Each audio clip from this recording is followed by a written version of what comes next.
see him proclaim, show your mask, heavy real slow. Ring walk, crowd roar, lights dim, stage glow. Hold the chairs crack, bodies hit the mat. Underappreciated fans know where it's at. Wrestle tales told, every champ, every stat. Blood, sweat, and steel cage, that's a fact. In a world unseen, wrestling dreams ignite. Power bombs, drop kicks, midnight fights. Ropes tight, spotlight, no freaks in the sight. Underappreciated hearts, keep it real, keep it tight.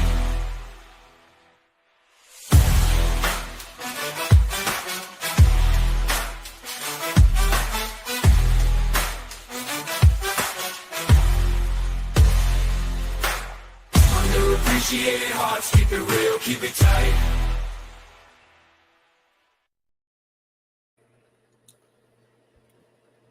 Woo!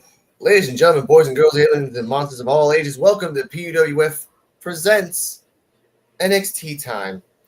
At the time of this recording, our dear beloved favorite friend and brother in arms, D-Walk, is elsewhere. So before we continue, let us remind ourselves, he's always going to be in the arms of an angel.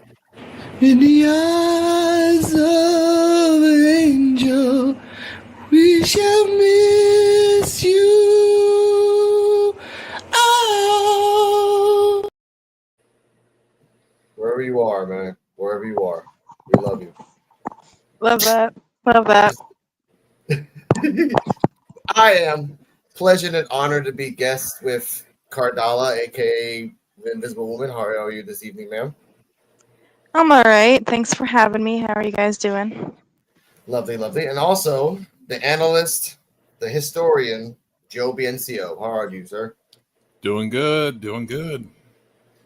Well, as I said before, ladies and gentlemen, D-Walk is indisposed today, but the show must go on like always because that's how we do it in this show. So today we're going to have a nice, not talking about booty or wigs come off episode of NXT Time with PWF. What is Jada Parker? Yeah, we'll talk about Jada Parker. There actually was a video out there that someone. Anyway, I'll talk about that later. How did you First off, let's start off by saying, ladies and gentlemen, after this episode, we're gonna have a rating show of all the NXT Women's Division. We'll come back next week or the week after that for the Men's Division, and we will rate these women, these wrestlers, by these three categories. I'm gonna show you the first category. I step in the ring, it's NXT time. D-Walk on the mic, gonna blow your mind. We bring the second category. Blow your mind, we bring the energy. The crowds go wild, we stay on top, we never back down. And third category. The limits, NXT wrestling, we the epitome of brilliance. From the mat to the mic, we bring the That's rating. We can also use that for the matches as well because there were some special matches this episode. All right. Usually I ask how you guys' weekends, but you guys are having fun. Cara's having a wonderful time living life, and I'm having a wonderful time enjoying wrestling. So let's start off with the first match of the day. Stephanie and Julia versus Lash and Jakara. I'm sorry about the question mark. Oopsies. They lost, and they have been losing on Raw and SmackDown. Am I correct, Joe? Yes, they have been. Okay, I just wanted to have confirmation in that. And they had a promo before saying that they were the gatekeepers for the NXT Women's Division, and they said they were killing it in Raw and SmackDown. So I just wanted to have confirmation that they're just acting like politicians. I mean, they've won maybe once or twice, but exactly. It's been rough. I feel like they're trying to push them as a top tier tag team, but at the same time, I don't feel like they're getting enough traction yet. Cara, my beloved future wife, what do you think of the match and the overall feel of Lash and Jakara versus Stephanie and Julia? I have the play-by-play, but let's hear your thoughts first. The casual view into a hardcore view. Yes. I will say, I'm trying to go back to my mental notes. Um, I was impressed with Lash. I mean, she, typically, as per usual, was a heavy hitter. And I liked the part where she like flipped herself up after she like body slammed the two of them or whatever. That was pretty cool. That's called a kip up. A Kippa? Yeah. Okay, cool. And then Jakara, she was holding it down for most of the match. I respect that. Stephanie and Julia, I mean, they're good fighters. I don't think there was anything that like stood out to me in particular for this match. And then at the end of the match, I feel like I walked away for 30 seconds and I was like, the part where sorry, whoop, the part where Stephanie is like, oh, what did she say? What did she say? After the Yeah, match, she's like, I'll see you at deadline. Yes, she says, I'll see you at deadline. And I was like, oh, are they beefing? And I went back and it's like, no, they're just gearing up to fight. But yeah. But their one singular line that they spoke the entire time they were out on stage. God, I was expecting subtitles, honestly. I was really expecting that. But Joe, before I get to you and your thoughts of the match, play by memory, because I have the whole list here. Julia and Stephanie, I like to call them stay-ins, because you can do the trick once on them, isn't really going to work twice. For every move that Jakara, and by the way, Jakara, where the fuck did you go? Did you go to Japan for like a month or something? Because you're getting better. And I'm surprised. Like, she was doing dives off to the outside. She was doing submission moves. She was doing wrestling, chain wrestling. I'm like, holy shit, where the fuck you come from, Jakara? Go on. Shit. But because Julia and Stephanie are monsters, for every time Stephanie, like Jakara tried to do something, boom. I did like that Lash grabbed both Julia and Stephanie, did the head thing in the ropes. And then once she tried to do it again, Julia's like, no, I'm just going to super kick you in the fucking face. Sorry, we're not doing that again. And then in the end, they both won. Joe, your thoughts on the match? Match was okay for what it was. It was just basically a filler match to get TV time for the four competitors. I don't feel like it had any bearing or meaning on any storylines, except for the ending, because both Stephanie and Julia, I believe, are going to be in the Iron Survivor. They haven't. No, not yet. They haven't said it yet. So Ruka's in it. We know that for a fact, but we just know that Jada had a promo. Stephanie and Julia are going to be in the Iron Survivor. Okay, come on, man. Whatever. Come on, dude. That's just four. Anyway, let's continue on.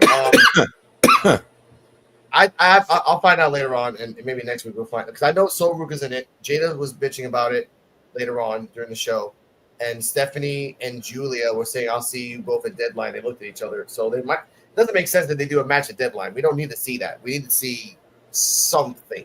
We need to see Roxanne defend her belt. She hasn't defended her belt in about 2 pay-per-views, I think. So, like, step it up. But no. And by the way, Cara, she cannot make it to the record of the longest reigning champion because Asuka has that by 500 days, and Roxanne has about 300 something. Oh, so that's okay. Do you think she'll keep the match for that much longer, or no? No. She has the record for the most wins, so she can still have the record off something. I'm noticing that. Like, they're not gonna have it for like. That's if she has it for 300 something days, that means she's gonna have it for 5 more months. No, dude, we don't need 5 more months right now. 2 more wins, make it like a 16-win record. Go for it, Joe. Your thoughts? I don't know what they're gonna do with Roxanne Perez. I mean, you either have her hold that title longer, or you take the title off her, and then you got to move her to the main roster because you can't keep her in NXT. She would need to move up. Yep. I say she should hold it until probably the Rumble.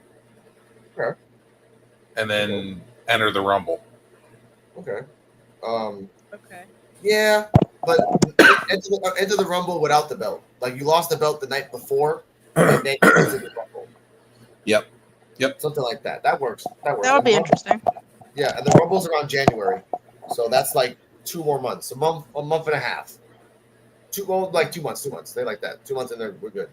I did forget to say this note. Julia and Stephanie must like the Young Bucks because they did the BTE trigger. Cara, that's the move where they grabbed I think it was Lash or Jakara. No, they grabbed Jakara's. They grabbed Jakara's. Both of them grabbed both their hands and then just smashed their knees together into Jakara's face from different directions. And Oh, I AEW saw is called that. and AEW is called the BTE trigger. It's just in real life that shit fucking fucks you up, but in wrestling it does the same thing too.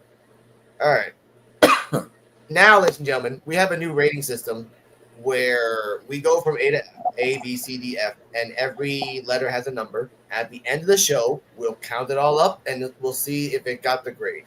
Now, if it was all four of us, the max grade for matches would be like, I don't know, 60 to 70 points, right? So how we're going to do this is A is 5 points, B is 4 points, 3 is 3 points, D is 1 point, and F is 0. Right? So, ladies first. Cara, how you rate this match? I would give this match. Closer. I would give this match a B. Okay. B. All right. I can remember that. That's fine. That's fine. Joe. As far as wrestling goes, Yes. if we're judging it off of that characteristic, I'll give it an A. Okay. Okay. So we got 1B, 1B, 1A. I give this match actually give it a B. I give it a B because 1, Jakara showed out. 2, Julia and Stephanie can adapt to wrestlers like that. And C, BT trigger for the win. Sorry, bro. So 2 B's and an A. That's fine. I like that. Respect that. All right, I have to write that down later on. Anyway, backstage, which I have it right here, which is freaking ridiculous. I can write it down. What did you say it was? 2 B's and 1 A. Okay. Also, I feel like as since we're coming up with this rating system, you know, it's patent pending. I think the I'm pretty sure the D would be like 2 points. So A is 5 points, B is 4 points, C 3 points, D 2 points, F is 0. 1 or 0. Yeah. Not 0. 0. You get an F. There is no. You don't get a lollipop. 1 0. Yeah. Yeah. Yeah. So Okay. all right. Okay, that's fine. I'll take that. D is 2 points, ladies and gentlemen. Thank you, Cara, for correcting. Backstage. This is really stupid. I think I have it right here. Damn, I have to do that later. Either way, that's fine. Backstage, Javon Evans and Alexander are talking back and forth. Cedric has a match with Wesley, and Javon has a match with Les Kane later on. And they are like, oh, you know, we're going to win and do this shit. They cut a little bit to the right. Petrovic is talking to Dion, the glasses guy, and fawning over Ashanti, over the favorite color. Brindley kind of likes Dion. Ashanti comes in and is like, hey, what's going on, man? You're hitting on my best friend. Dion's like, when the fuck have we been best friends? Ashanti responds like a week ago. Like, oh, okay. Brindley's like, you know what, let's do a mixed tag match. And Petrovic's like looking at Ashanti like, yeah, fine, let's do it. And then Dion's looking at Dion's like, I'm getting the fuck out of here. Ashanti's kind of like, whatever. Thank you for bringing this up. Your thoughts on the mixed tag match and this weird that's going to happen in a 4-way? Okay. Me? Would you like to go first? Cara. Oh. How do you feel this backstage segment with Petrovic, Ashanti, Dion, and Brindley?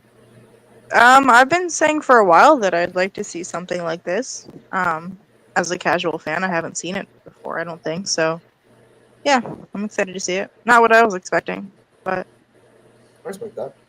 definitely intrigued. Okay. Joe, your thoughts on this mixed tag proposal crucial between these two. Because again, Briley ain't doing shit. Patrick ain't doing shit. Ashanti ain't doing shit. Dion ain't doing shit. Well, also the whole skit about like the yellow beanie, and then she's like, "Oh, but my favorite color is red," and it's like, well, then why were you going on about a yellow beanie? Because Ashanti was wearing Ashanti's Exactly. Ashanti's coat. I was like, come on, man, this is so fucking obvious. Like CW can write something better than this for cheaper budget. Bro, man. Yeah, Joe. I don't know. I'm just I'm tired of the angle. Like I was tired of it when it first started. I'm still tired of it. I'm just I'm tired of Ashanti the Adonis. He needs to go away, somewhere far away. Yeah, I'd rather see that. I'd rather see that jacked up Urkel looking dude than him. I like it because I used to hate it, but now I like it because I like that the Dion and Ashanti have like this weird chemistry together. Like they're comfortable with each other, which I do like that. Brindley and Petrovic are comfortable with each other too.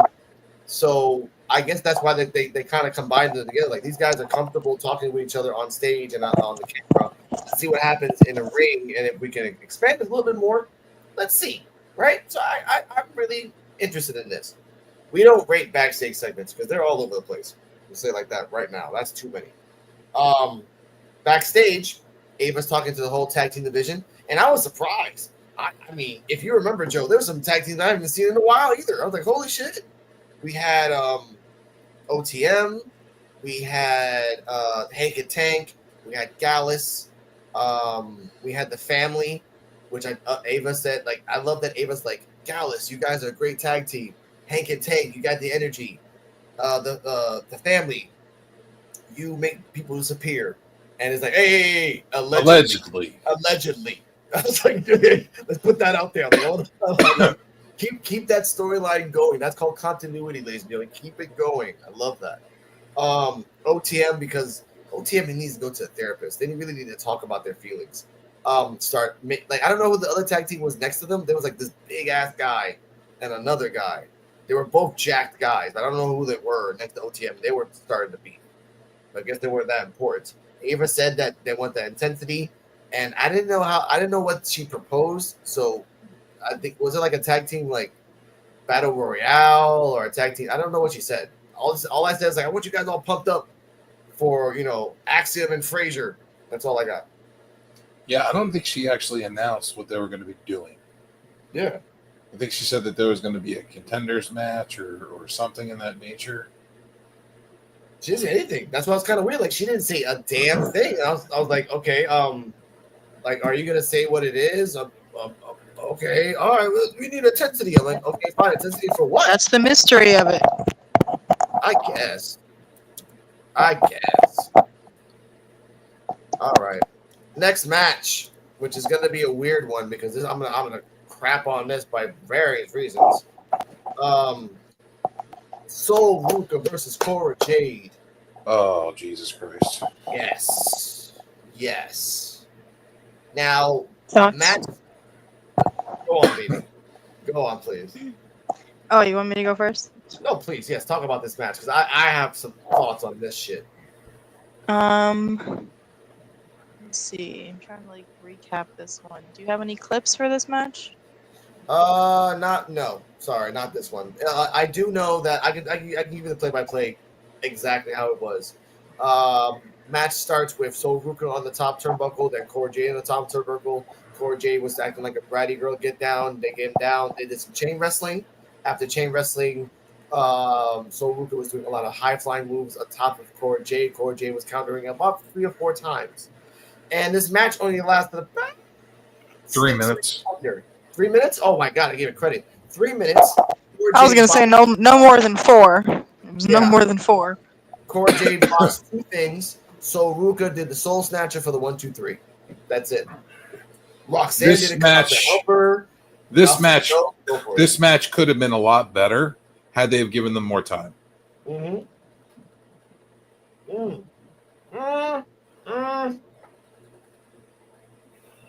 Yes and no. Yes and no. If someone gives you 3 minutes, you rock those 3 minutes. You do a lucha libre match in 3 minutes. Yeah, but Cora Jade's coming back from a knee injury, so she doesn't Yeah. want to push. She doesn't want to push the boundaries just yet. She's still That's got to what- test. She's still got to test the boundaries of her knee. Go on, baby. Yeah. No, I mean, I guess I agree with Joe in the sense that I feel like I would call this like a character match. Like they're trying to show you more about Cora Jade's character, and how she'll like show up in the ring. And like the announcers even said that, like neither. I think they were talking about these two, and they said neither of these two wrestlers have like changed their fighting styles. So like clearly Right. that was what this match was trying to show off. And I mean, I don't know. I guess like Cora Jade, like I'm a little biased. I think she's a little cute, but like besides that, I'm still like I guess learning more about her as a wrestler. I thought she was alright, and then Sol Ruka.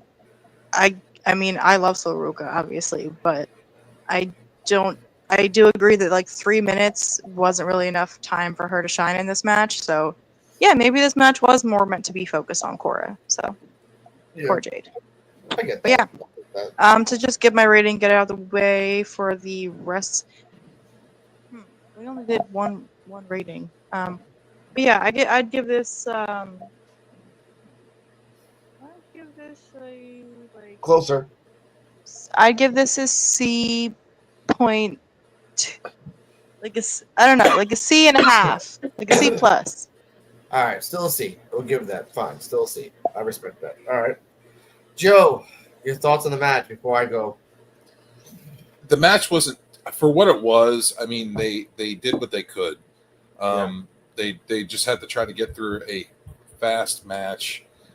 It was basically just trying to put Sol Ruka over so she can get into the Iron Survivor.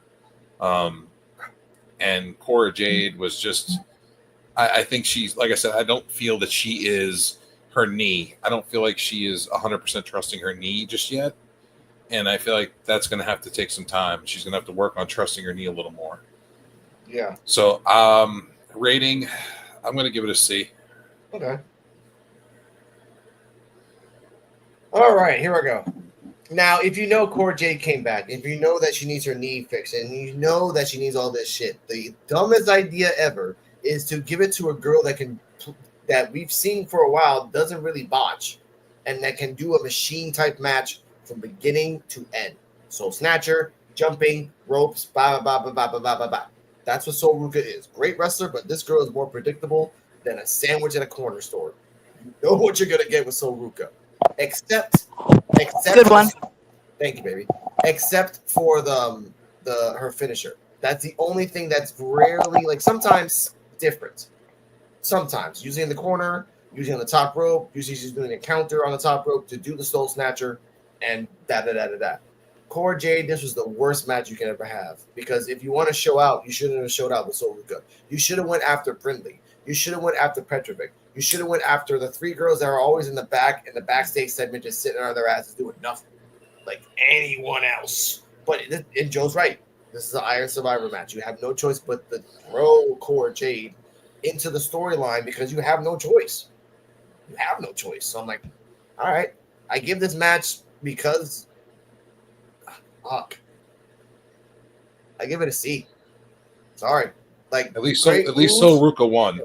No, yeah. So like the Soul Snatcher, I've always believed great match, and but Cora Jade with her like rustiness brings the grade down for me.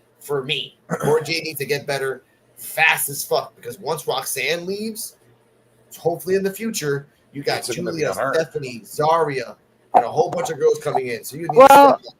I say just give her time. I mean, like I said, there wasn't anything memorable about this match that like, but I don't think it was bad. I mean, you know, if you guys are saying that she's coming back from an injury, then just give her time to keep showing off.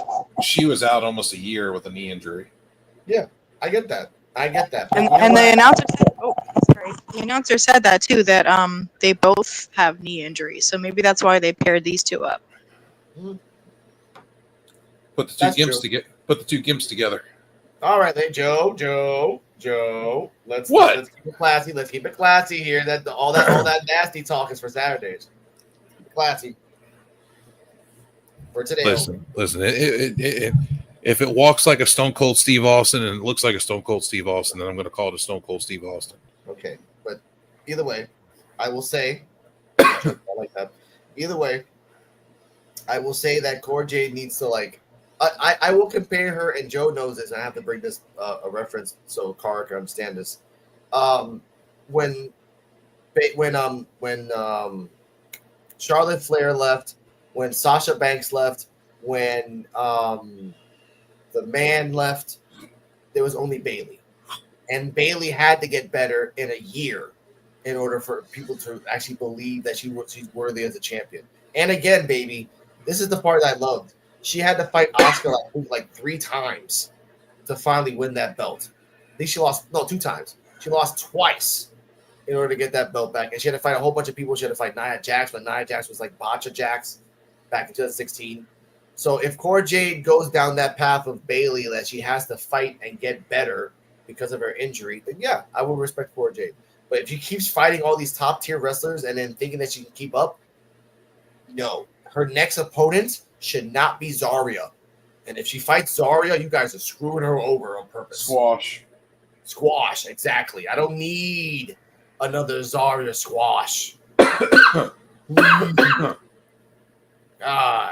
All right. Also, give me a second. I gotta find this again. There we go. Backstage. This is kind of funny. Shawn Spears. I actually remember. I don't have to look it up. Shawn Spears and Jensen find D'Angelo and his other guy eating some dinner somewhere backstage.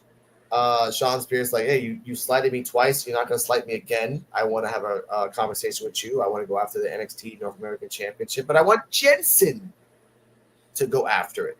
The Don tells Jensen, like everyone else has, like, this guy's controlling you. Like, you really got to like snap out of it. Honestly, like, whatever. And Shawn Spears like, you want to go? You like next week? Jensen versus you for the belt. And he said, you know what? Fine. I'll talk to Ava. We'll set it up. So Jensen versus the Don next week for the belt. After that segment, the Shawn and Jensen get into a car, and then there's a third person, which I don't know who it is, and they drive away. Joe, who the fuck is the third person? Looks like a developmental talent that they brought up.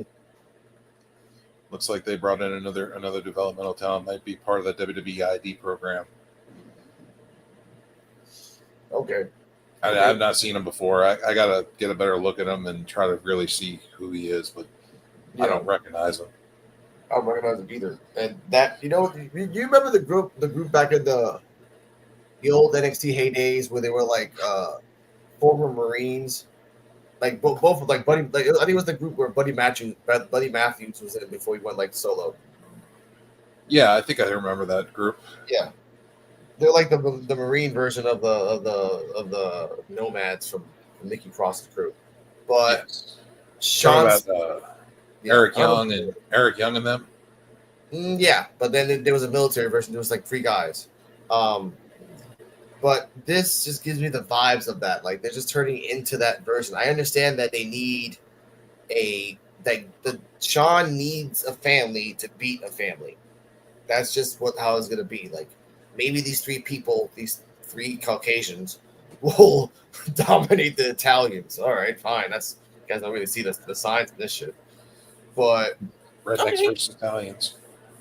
I mean, it's just. Any thoughts on this, Cara?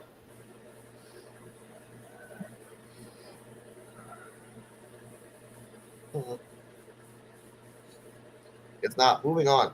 Faction warfare is alive. Did you ask me a question? Sorry. It's okay. Like, your thoughts on the segment that we just talked about. Can you tell me the names of the people in the segment?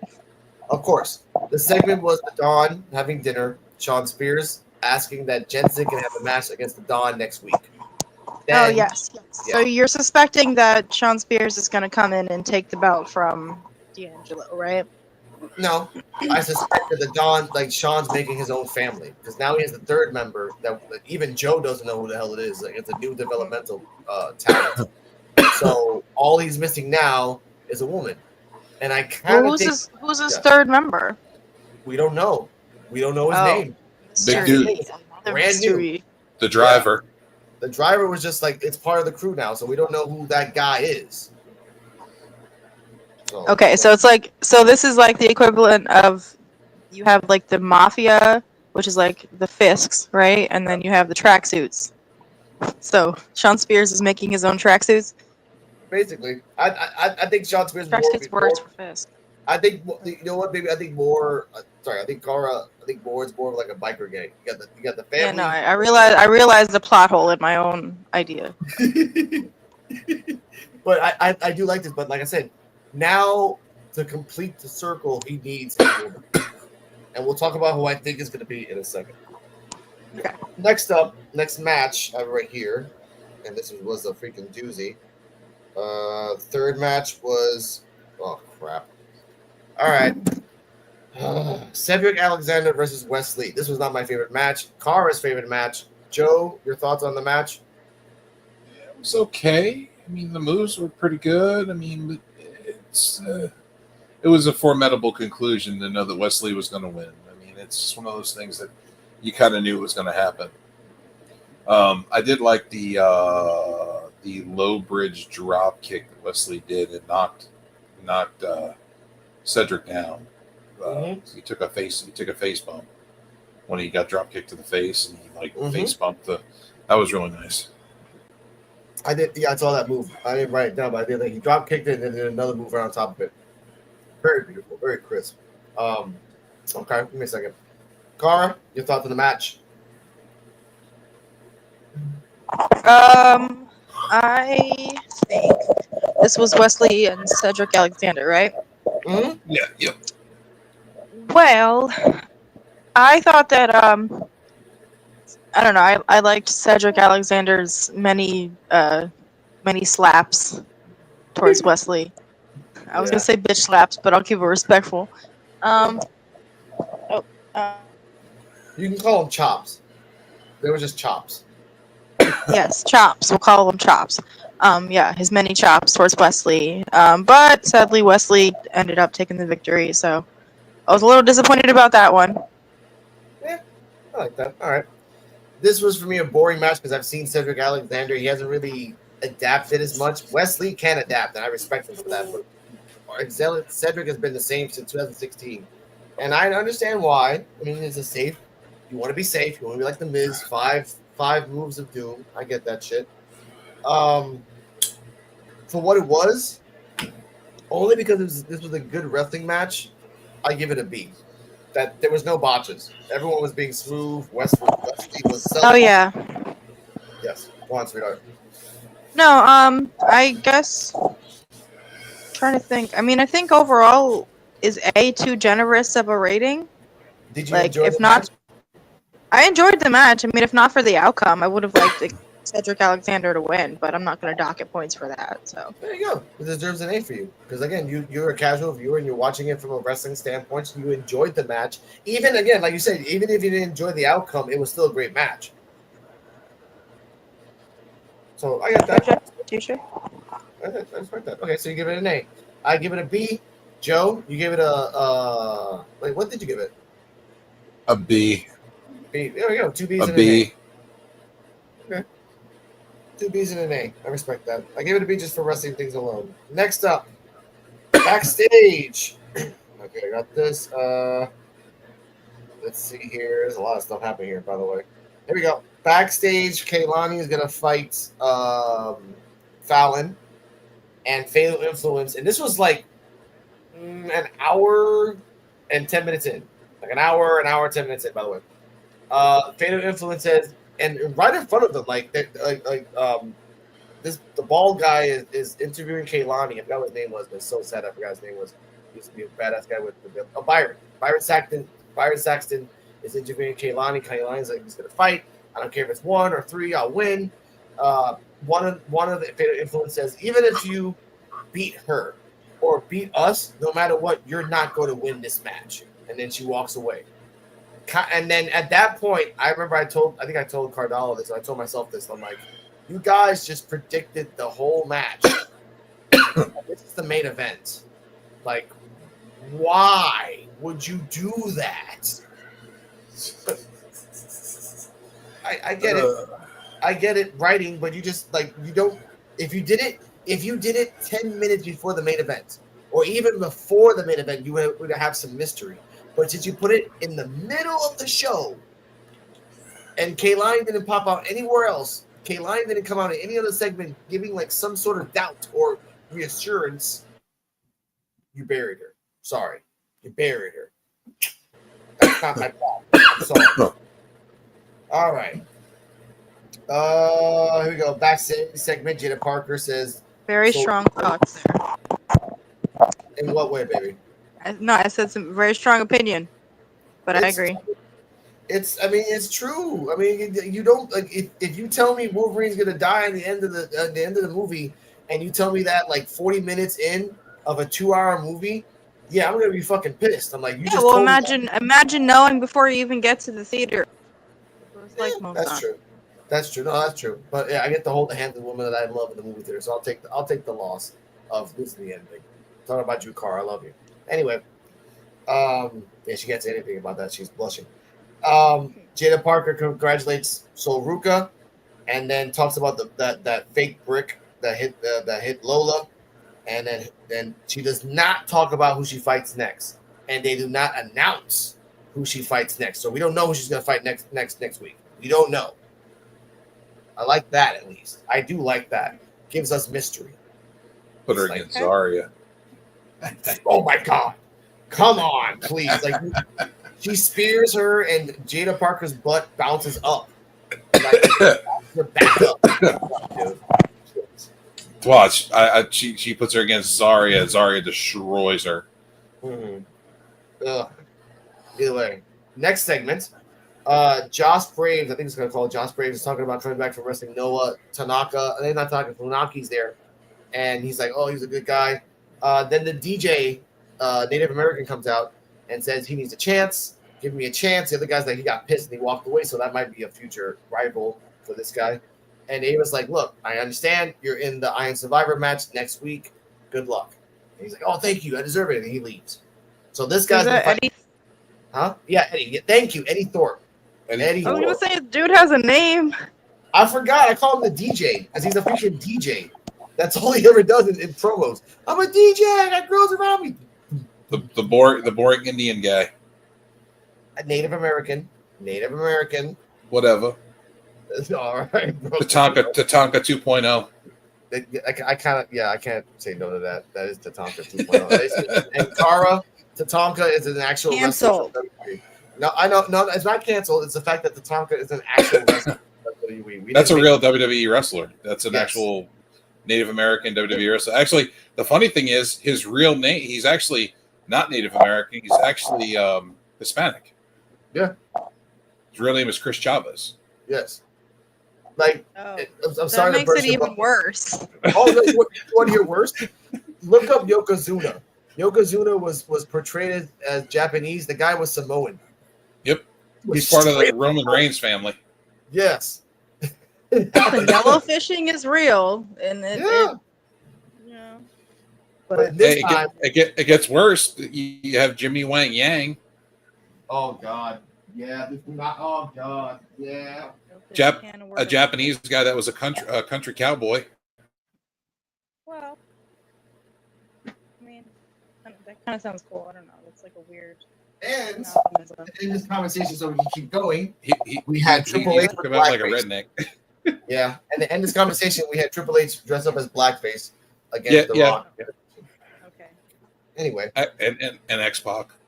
Yes, and X-Pac. But the fact that we say Kara is that this guy is an actual American, so like it will be Tatanka 2.0, but actually representing an actual Native American.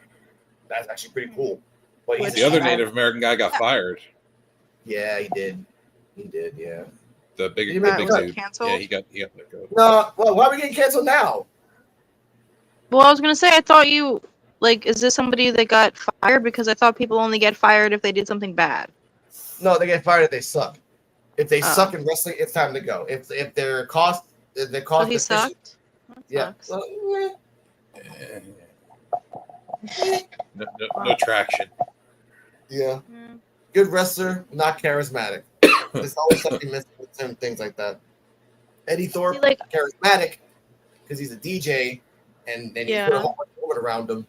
Well, it's it like makes I would love to see some more like native wrestlers, and I mean, if that's what's happening is that they're not getting traction, then like love to see somebody like Closer. come in and we'll just come. Oh, sorry, come in and kick ass, and you know, I don't Yeah. know, just be a showstopper. We Like only have think two, by the way. Echo, but like bring Echo's like German suplex energy into like the NXT. True. And by the way, the only two native wrestlers are Eddie Thorpe and Stephanie. Because Stephanie's from, I think, Peru. yes, Oh, yes, she that's is. like a pure Peruvian wrestler. Oh, she's like indigenous. That's cool. Yeah. Hmm. Yeah. We don't really like Japanese wrestlers. I'm like, yeah, they trained them as the kids to be Japanese wrestlers, but you rarely see any South American wrestlers come out of South America to wrestle. I'll definitely Like, See, pay and more Julie- attention to her then. That's And awesome. Julia came from Japan, but she doesn't really look Japanese. No, I was gonna say I thought it was just like trained there, like that was a formality type of thing. no. Like you'll get a Japanese, alright. shitload of fucking Mexican wrestlers, but you'll rarely see any other wrestlers under Mexico. Maybe Panamanian, maybe even Colombian. That's it. Well, that's what I'm saying. Is she Mexican or like Peruvian. Japanese? Peruvian. No, Julia. Oh, Julia's Jap- Japanese. Okay. Yeah, she's actually Japanese. Pure blood, which is weird because she doesn't look pure blood Japanese. No, Weird. no. Weird thing in this world, but I love her because she's really cool and she can kick ass. I think it's the next match coming up because this is fucking weird, and I'm saying this only for the fact. Yep, here we go. Oh, okay, here we go. Chase U disbands. Now get oh god, okay. Trick Williams comes out, talks about his match, talks about Rich Holland. Chase comes out. He talks about that he's not done with Rich Holland. He understands everything. Trick Williams says, you've never really gone for the title, have you? Like, no. Like, I understand your heart. I understand your determination. You've gone through everything. And how about this? Like, you and I have a match. And before he even finalized it, which kind of confirms that the champion can do whatever the hell he wants and then make a match. Okay. Rich Holland comes out with his CW villain music. And he says, no, you don't deserve that. I beat, which is true. I beat Chase in an ambulance match, and I beat you. Which, by the way, last week, shocking upset, but most boring shocking upset. Like, I was expecting a 10-minute match. We only got like 5 to 6, less than that. Very boring for me. Chase, I think, says something here. I don't think I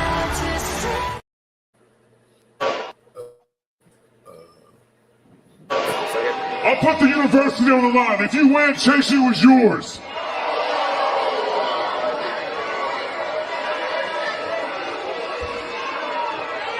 I don't care about your precious little university.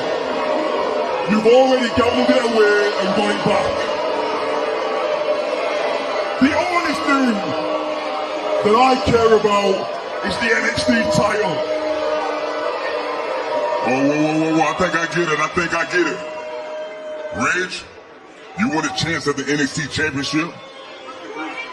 Mr. Chase, you want a chance to whoop his ass? Okay, I got an idea. I say we go see April. We set it up next week. Reg Holland versus Andre Chase. And the winner gets a match with me at Deadlock.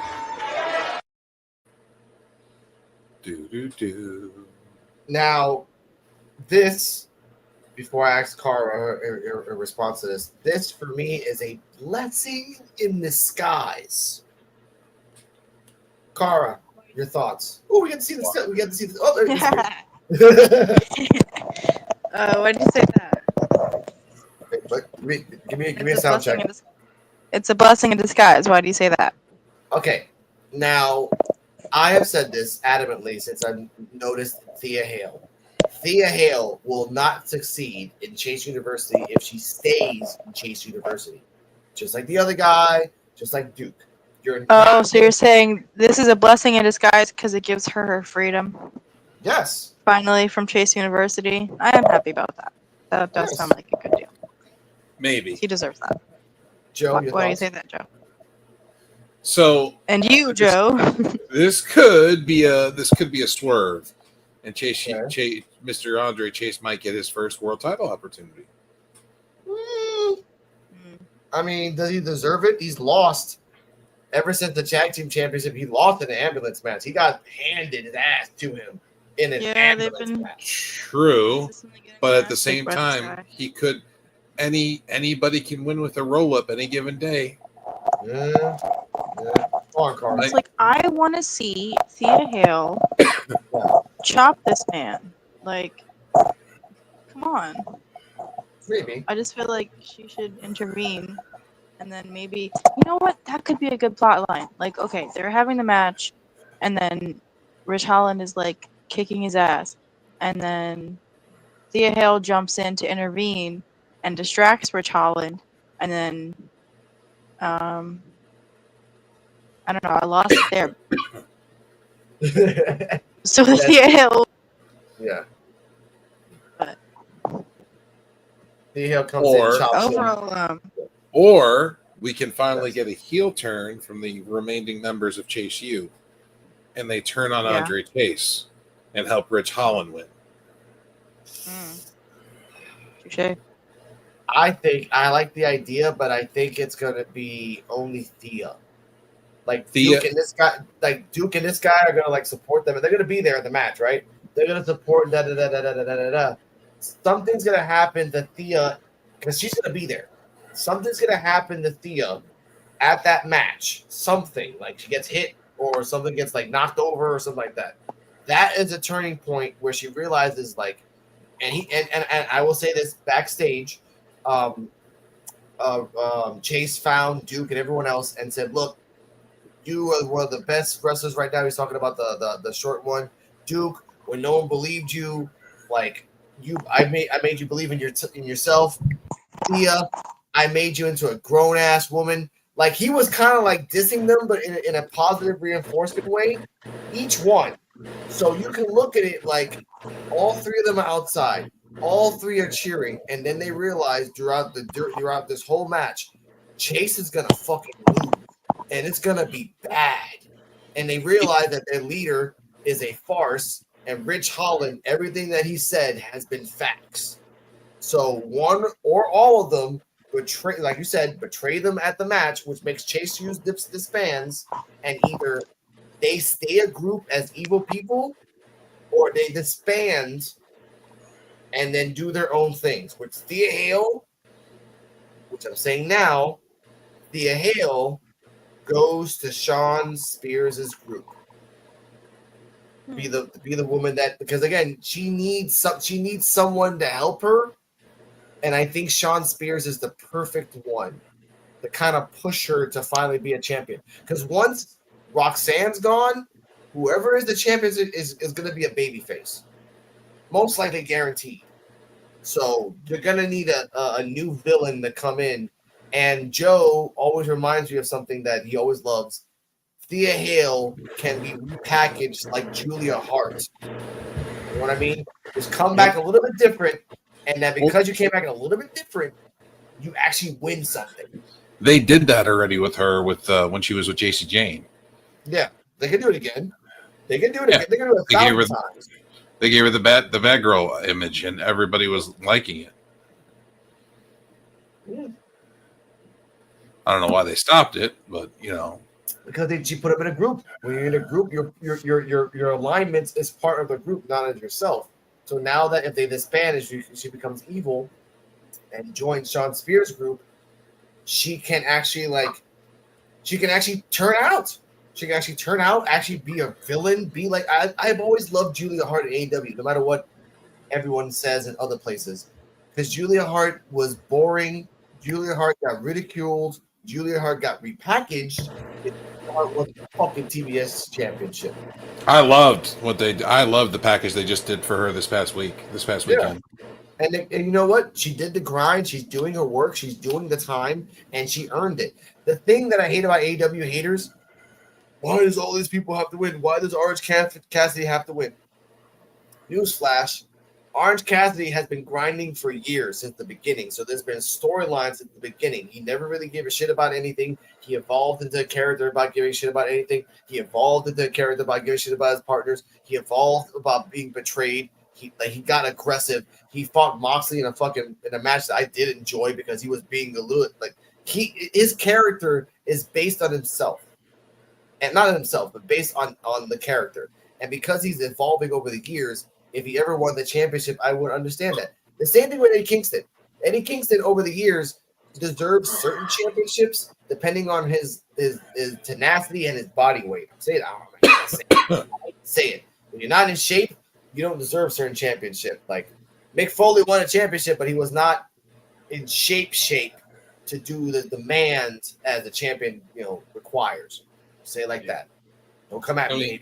And Pockets actually has a world title match coming up at Full Gear. So yeah, I heard about that. People are like, "Why is Pockets? Why? Like, what the fuck?" And shout out to What's Wrong with Wrestling. Like, you guys, and I've just found out they hate on AEW, but they haven't seen AEW in months.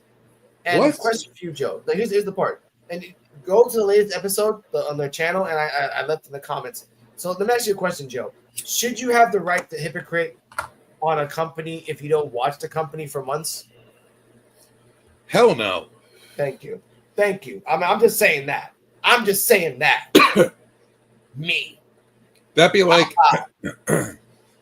me hating on something, hating on a TV show or something. I never watched it before. Thank you. I'm gonna clip this, by the way, because I want to kind of tag them, because it doesn't always bother me that you put a paywall for NXT, but you're like, oh, we have NXT, but no one knows about it because you have to pay $5 for that. We shit on AEW. I hate that.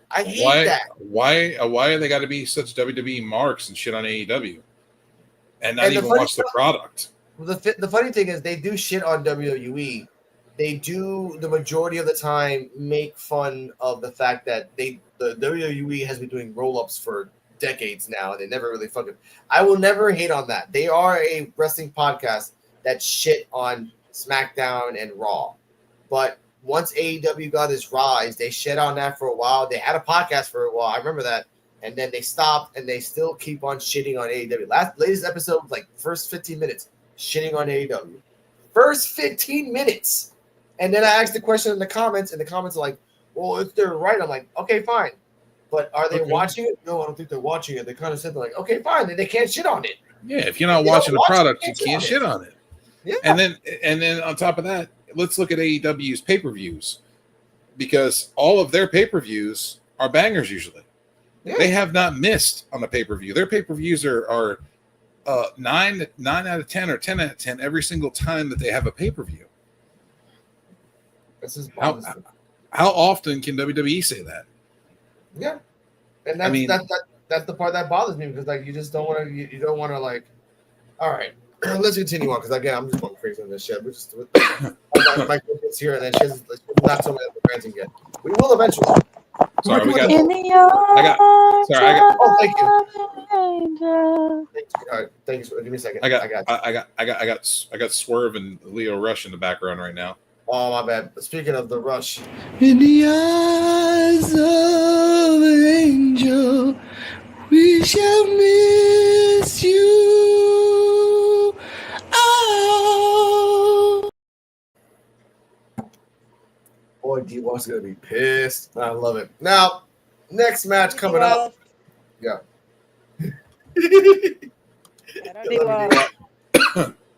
Next match. Rizzo versus Nikita Lyons. Okay. Two things. I want to say this first. I was thoroughly impressed by Rizzo. She understands a big woman type shit. Yeah. But you know what, Joe? Take the lead. I feel like I only saw her get one move in. Like one real move against Nikita. She got a couple in, but she was very botchy. She needs more ring time, and that's not her fault. They haven't been giving her a lot was of tossing her around like a piece of cooked pasta or something. But they don't give Rizzo a lot of ring time, and that hurts her, because she had a bunch of botches, but at the same time she's not getting the ring time, so I feel like that's not really her fault. If she was getting more ring time, she'd be able to work more and be able to figure things out a little better. I just feel like she's growing and she's getting better. I liked the ending though after she lost. I like that ending though because that's Very traditional. mafia of her. Yep. That big old crowbar, man. That crowbar is as big as she was. Cracked her right in the side of the neck and head with that crowbar.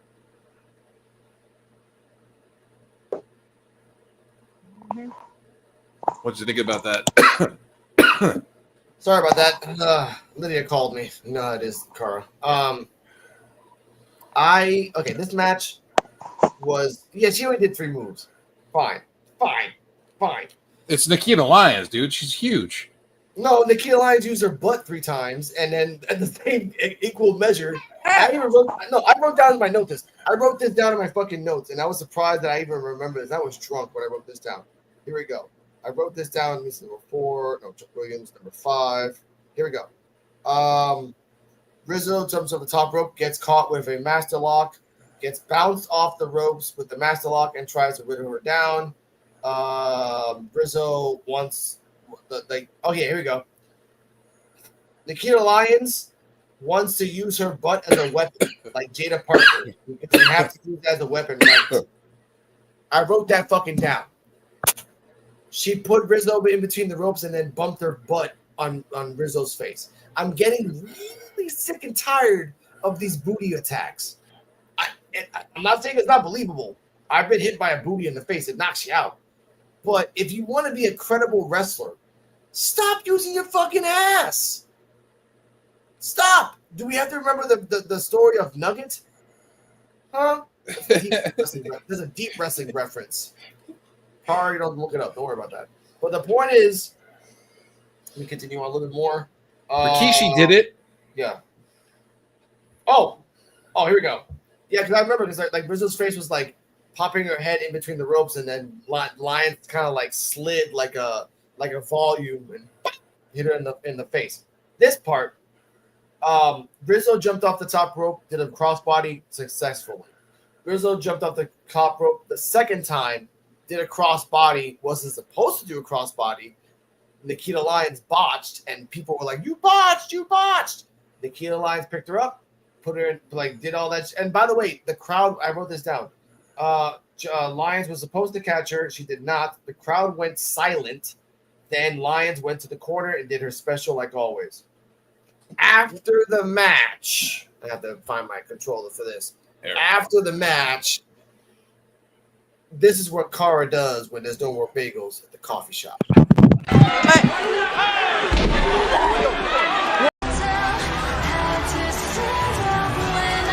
But Rizzo with a crowbar. I want my coffee. I want my fucking coffee now. Well, hey, Rizzo may have lost the battle, but did she just win the war?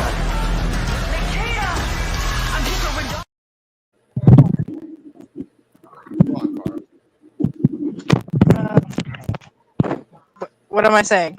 What are my thoughts? I said that this is what happens when Cara wants a bagel at the coffee shop and there's none, as Rizzo attacks Lyons. Yeah, and I said, say what? Yes, I said it, baby. Say what? But you heard what she said too. Yeah. She said, "Now it's over, sweetheart." Yes, and I kind of digress. I think it's gonna be either Thea Hale or Rizzo that goes to Shawn Spears, because Rizzo's like, you lost, and I get the loss, but like hitting her with a crowbar after the fact, that's heel mafia shit. shit. That's mafia. I don't know. shit. Why do you think that? Yeah. Why do you think Go on, that Carl. Rizzo would be switching groups unless you think he's going to try to steal Rizzo? Maybe. And I just don't think that would fly. Unless she would be like a double agent type of thing. No, I don't think she's a double But- agent. I think Thea Hale. I think Thea Hale being vulnerable and impressionable makes sense, and her Yeah. being manipulated by Spears. So, like, I don't think it would be a permanent thing. I think she'd realize that she's being manipulated at some point and leave. But Brinley Reese I can makes see more that sense, versus too. Rizzo. No, don't you Brinley dare bring Reese. up Brinley Reese. Brinley Reese Oh, deserves yeah, to be. don't bring her into this. This is about Thea Hale. This is a Thea Hale appreciation show. Yeah. Really, we sucks, and she knows that, man. Beautiful face, beautiful body, great wrestling moves, but just we'll talk about her later in the ranking, please. We'll talk about her later. By the way, we have to rank this. Rizzo versus Nikki Lyons, I give this a C. I'm like, you know what? Yeah, I give it a C because it was just a very, very botchy, booty bumping match. Rizzo impressed me more than Nikki Lyons ever did. So that's what I say. Joe, your ranking. D. D. Wow, Yep. first D of the night. First D. Kara, Yep. I could rank this match. closer. Well, I'm still thinking, honestly. I don't know. I mean, I'd give it a C. There wasn't anything super remarkable about it. Like I said, Nikita was throwing her around like a freaking rag doll, but Yeah. besides that, it was over pretty quickly, and then the whole crowbar thing happened, which I do think that was like petty and like, quote unquote out of line, but I guess missed the part where Nikita attacked her unprompted, so clearly Nikita started this beef and now she's gotta live with it. Yeah. I think it's not over. I think it's far from over. I think that whatever the match, if Rizzo gets into the Iron Survivor tournament or match, then Nikita Lyons might jump in. Or if Nikita Lyons gets into the Iron Survivor match, which I don't think she should at all. At all. Not her. Here's a And- thought. What? Well, no, I was gonna say, like, I would like to see a collab between Thea Hale and Rizzo in the future. So what if we somehow paired up Rizzo and Thea Hale against Nikita Lyons and Blank? You know what's funny? Thea Hale, to my knowledge, in the last 3 months watching wrestling, Thea Hale and Rizzo have never had an interaction with each other. They've been around the same vicinity, but they've never talked to each other. So that could work. That could work. All right. I respect that. Okay. You gave it a D. I gave it a C. Kara, still waiting for that note. No, I said I gave it a solid C. It was alright. Okay, C. That's Nothing fine. memorable. That's fine. I respect it. Again, the crowbar was really interesting, but then, like, the Dawn are not heels, and you're doing a heelish thing, so something's not right with Rizzo right now. So in the end, we'll find out. Backstage, tag team champions are talking about the match. Frazier is going for the Iron Survivor tournament tomorrow. So I mean, not tomorrow, next week. So we don't know who's going to fight either. And then Axel's like, "Why the hell did you do that? You're crazy." Frazier says, "Well, you did that last time, so I thought you gave me encouragement." Like, it doesn't matter.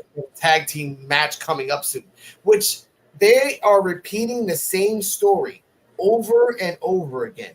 They did this with Chase. They did this with the Rascals. They did this with the other ones. Every time, oh, we're not really focused, but they always win. We're not really focused, we always win.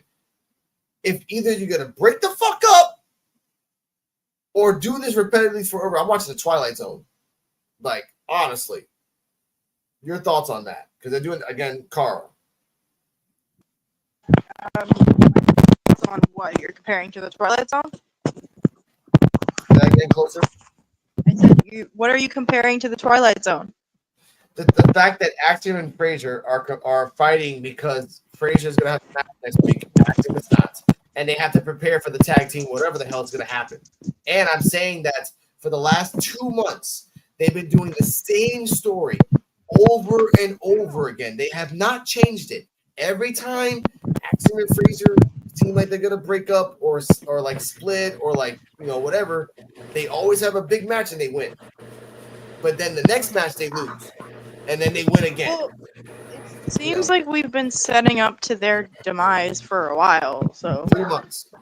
3 months. Yeah. So I mean, it's inevitable that they're gonna, they're just ready to go their separate ways.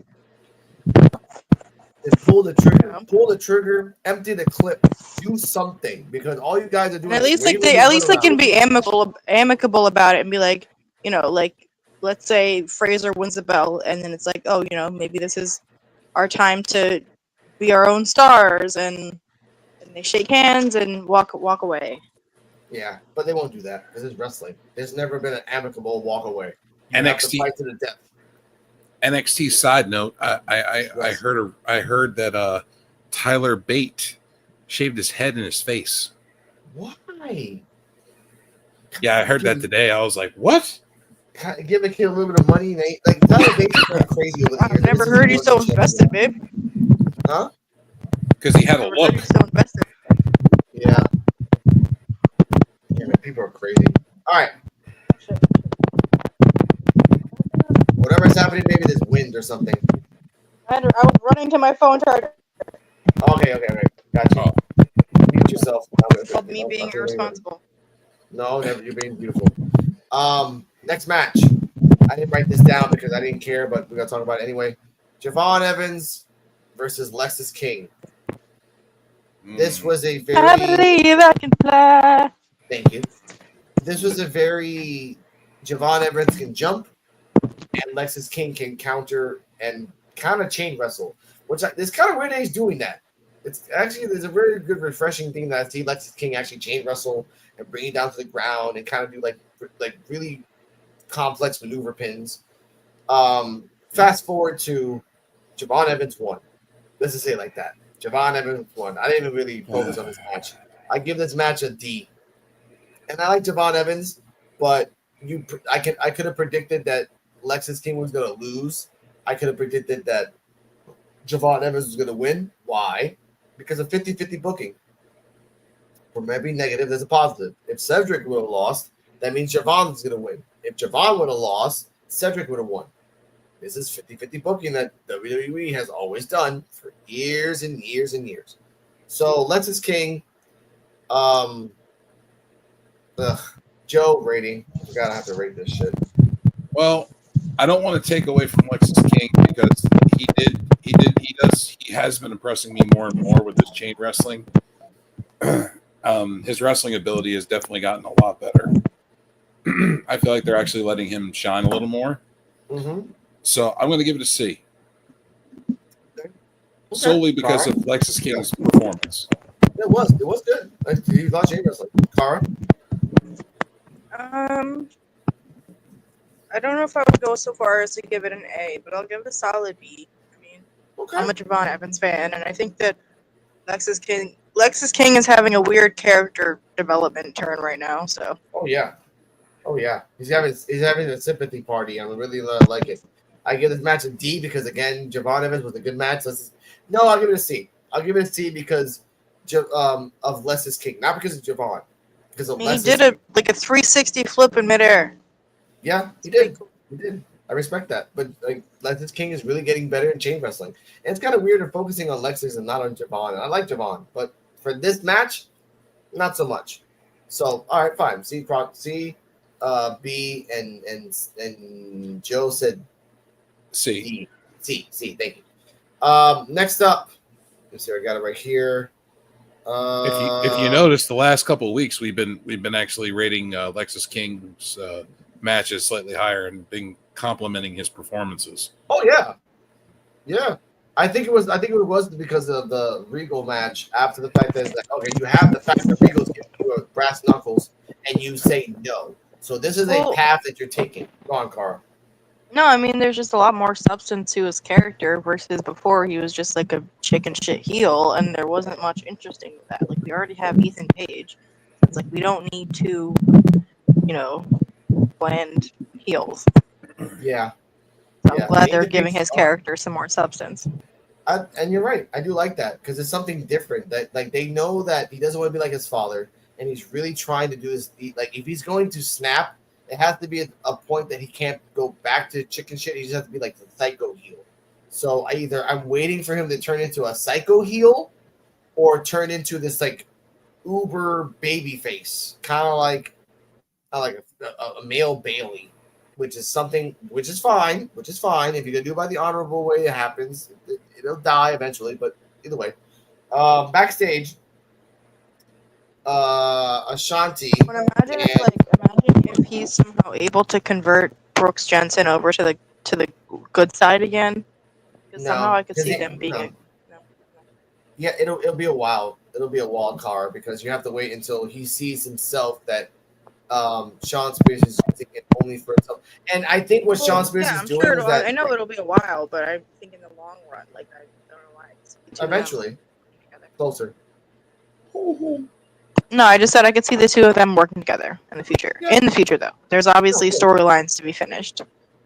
And again, this is and you're seeing this in a rarity, the origin of a group and a match down the line, Car, because you're gonna see this if they're trying to write this right, they're gonna do the fact that Sean Spears is gonna have a group of people winning belts, actually winning belts, and he's like kind of like the leader, but he hasn't won any belts.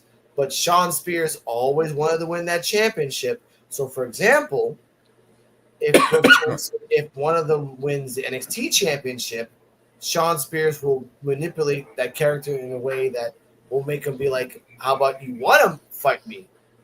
And then at that match, Sean Spears will cheat to win the belt. And then that will be the turn that Jensen can be like, "This guy played me from the beginning, and I handed him the belt, and I didn't see it coming." And people told me the signs, and that could be a pay-per-view down the line, Carl, that they could do that. Jensen versus Sean Spears. Because if they're really invested in Jensen, in this Raven character, because Jensen is Raven 2.0. Sorry, ladies and gentlemen. That's just the way it is. He either has to go 120% or adapt and grow from this character, which I hope he does. Because I'm getting tired of Jensen 2.0 Raven. Difference is that Raven had a look like a sexy 90s grunge guy who lives behind a dumpster. And Jensen looks like a guy that grew up pretty well. Sorry. That's all I gotta say. Oh, also, backstage, Ashanti and Dion are like, "Yo, you my boy." Like, I thought we were friends like since last week. Yeah, you my boy. And then like they're all happy with each other, so that's cool. Lexus King comes in, he kicks a trash can. Dante Chen and another guy comes in. They rub his shoulders and they rub his head and they look at him all lovingly. And they say that we got him. Pause. Oh, you know what? I gotta say it because every time I think about that, it's kind of fun. Here we go, Dennis. In the eyes of an angel, we shall miss you.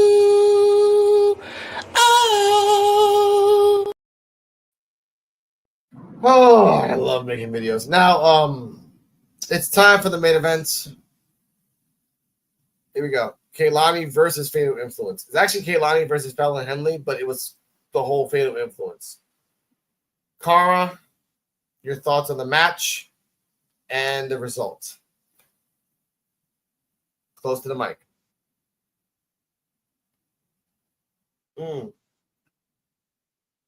Joe, your thoughts on the match and the result. Hola. I liked the result. I don't think that it's time for Fallon Henley to lose that belt, and I like that she's metamorphosizing her character more as the weeks go on, and she's actually performing better as we continue on. Kaylani did an okay job. I didn't see no problems with her performance. I don't know. I feel like I'd give the match a B. Okay. I give it actually it was an okay match. It was very predictable because of the predictability. I was being a little biased, so I give it like a C because it was a good match. Kaylani and Fallon work well together. I do like that. They are very weirdly well together. They were doing a lot of arm drag counters, a lot of ranas, and a lot of leg counters. Take your bias out of that. What would you give the match with? No, I give it a B. I give it a B because I want a match for Fallon and Kaylani, or just Fallon and somebody by herself. There has not been a Fallon by herself match because she has Fatal Influence. Because she's a heel. No, because she's a leader in a faction. Big difference. A heel is a heel. MJF had his group of people, but he was always doing his shit like either by himself or he had someone he had the Wardlow guy in the back. That's fine. He had somebody. Fallon Henley depends and needs Fatal Influence to win. That's been proven by like the last the last 2 matches. But, like you need the rookie and you need the mask girl. You need one of those two. The fact that people got mad at us, I don't know, some people, but people are getting mad that people are calling Fallon Henley a transitional champion, should really see what happens after the match. Now, Joe, I'll give it a B. Like I said, you gave it a B as well, I think, right? Yeah, I did. Okay. Now, what's your thoughts on this that happened after the match? We'll see the video right now. Ava issued a challenge for all these teams to step up. These combustible elements can't contain. It's exploding. Watch out, book. Whoa. She wanted these teams to show something. They sure as hell are.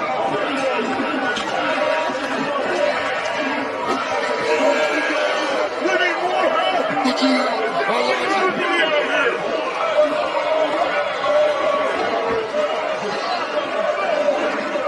The tag team division wasted no time meeting our general manager's Ava's deadline.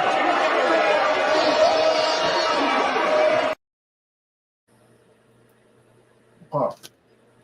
All out chaos. No. Yes.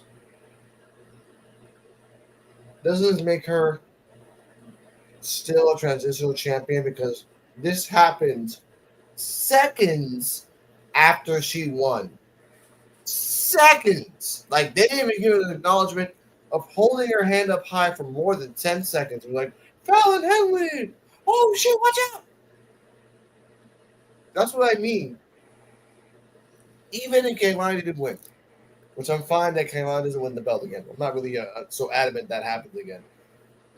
But to embarrass Fallon Henley, because every time she wins the belt, something happens. She did the thing, Zarya came out. She won, she defended her belt, the tag team division started shit behind her. I don't know. It feels like they're running distraction. Yeah. Bye, Carl. Should be back in a second. Can you hear us? Hello. There we go. No choppy. Sorry about that. My phone died.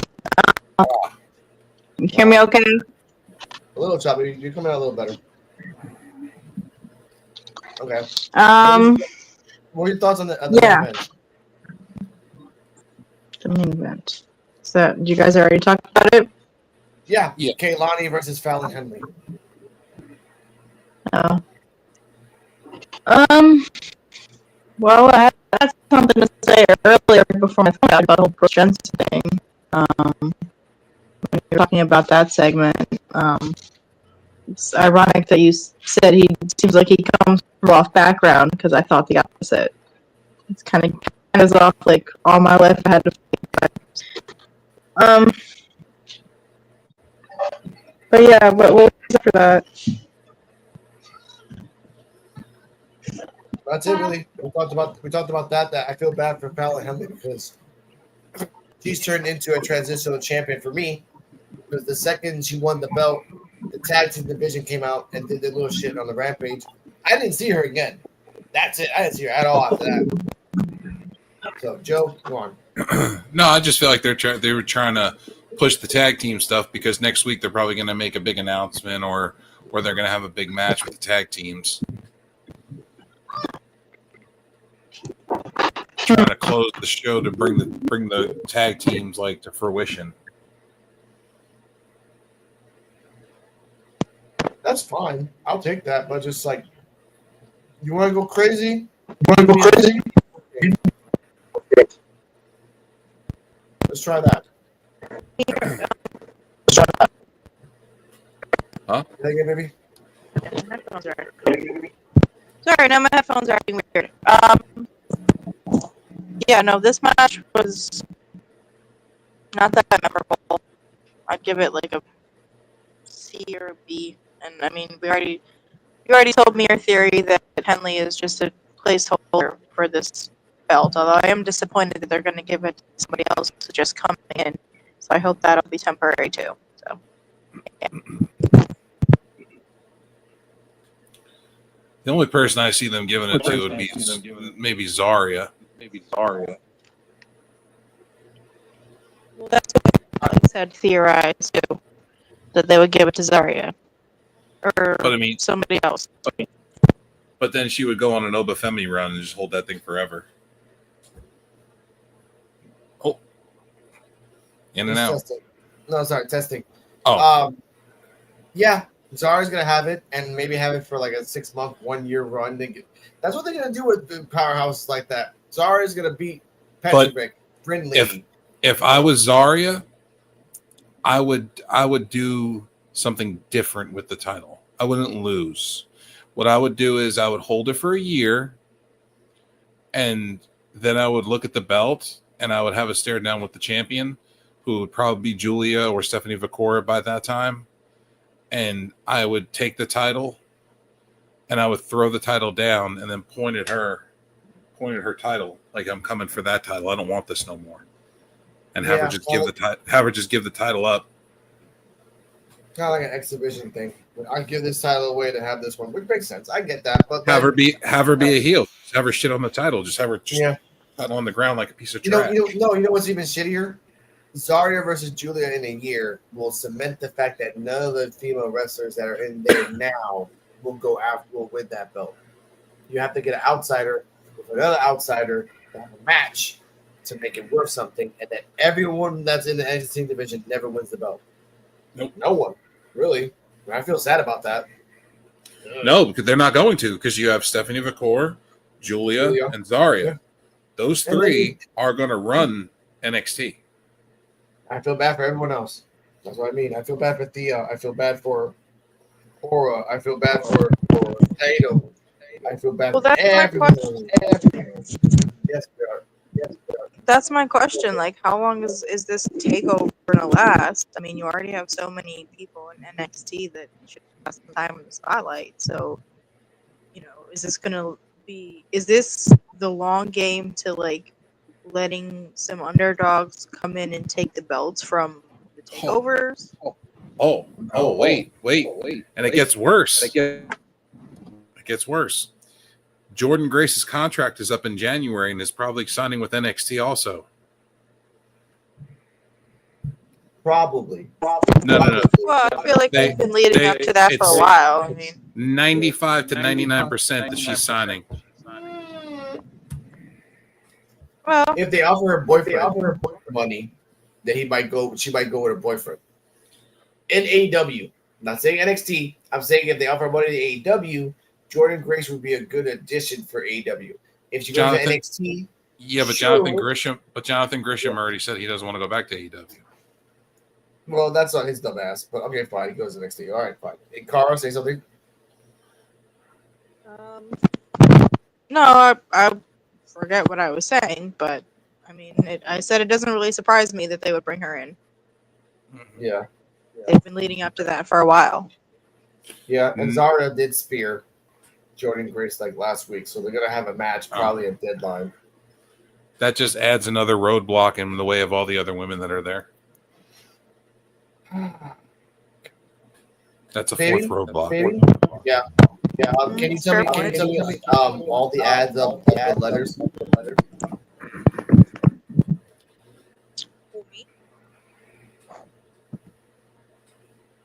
I the number keeper? Kind of started to. Just the letter. Just tell me how many letters there's one D. Oh, for this match? Throughout the whole show. Oh, well, I didn't keep track of the letters. I think I kept track of our overall scores. Something like that. So, I mean, I know the first match we had, it was 2 B's and an A. The second match was C's across the board. Third match was another, 2 B's and an A. And then after that, I'm remembering it's kind of a toss-up. I feel like it was kind of mid-range between. Okay. I got it. Thank you, sweetheart. As a whole, this NXT got a C. Barely almost making a B, but by the numbers, it got a C. And that tells you a lot. They're setting up for next week. Jensen versus Dawn, mixed tag match. Jada's gonna fight somebody. Julia's gonna fight somebody. Zara's gonna fight somebody. A lot of people are gonna fight. They're keeping it mysterious for the fact that we don't fucking know why. Okay, sure. The tag team thing. Yeah, the tag team thing as well. Like the tag team, either tag team battle royal, tag team tournament, tag team gauntlet. More deadline. Huh? More Iron Survivor qualifying matches also. You think they might do a tag team Iron Survivor? That's like 45 minutes. Jesus. They're gonna do an Iron Survivor. They're gonna do more Iron Survivor. Shit, I lost my train of thought. Iron Survivor qualifying matches. No, They're going to be next week. Yeah, that's what I mean. Like, Jada Parker's gonna have an Iron qualifier.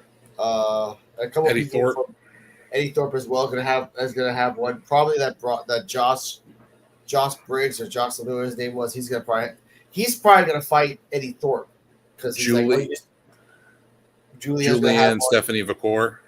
Yeah. Ooh, are they gonna make them face each other? That would it's gonna be a five person match that day. So like, yeah, that'd be cool. Like, but then, like, I don't know. Like, if Thea Hale's not in that match, we don't know yet because it's Sol Ruka. Okay, we have Sol Ruka, Julia, Stephanie, Jada Parker's qualifying. So it's Vacor's going to be in it, and Julia will be in it, and that's four. You said Sol Ruka, and then yeah, how many are in it?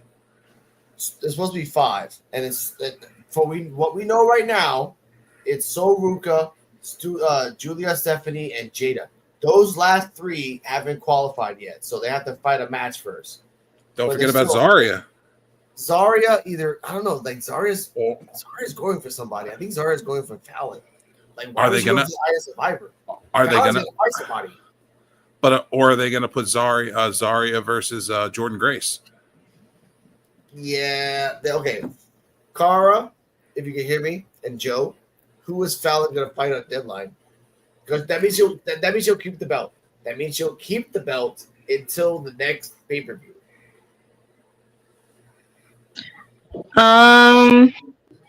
Go ahead, Joe. Tatum Paxley.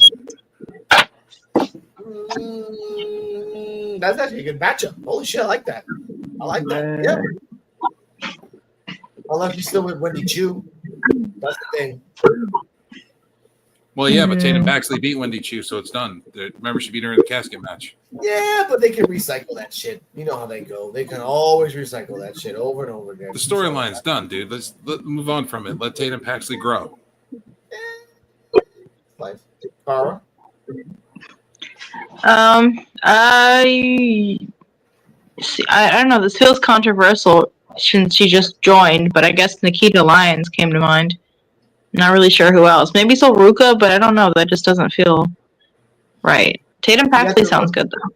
You have to remember, when a villain has the belt, you don't really put a villain against the villain. That's just like a weird, complicated storyline. Also, Alex, Nikita Lyons wouldn't work Cara because they're not going to let her lose right now because they're building up her momentum because she just came back and she's a popular. Yeah. She lost last week. Yeah, Vice. No, Nikita Lyons. No, I'm saying that Lola Vice could be her opponent. She's a babyface. Yeah, I respect that. Yeah, maybe. She's been losing though. Yeah, exactly. She's on a losing streak, so it just makes sense. Yeah, but again, it's NXT. Like literally, Chase University lost the match, and then he's going after Bridge to win not to win, to go after Trick for a title. Like, all right, there is no rules in NXT. Ava's just there just to talk, and that's just sad, honestly. I love Ava. She's very beautiful, like very nice, very cute. Like she might like eat like 7 tacos and not have judgment. So I respect that. You want to keep going for the next segment, Joe? Or you want to stop it right here? I'm ready whenever you are.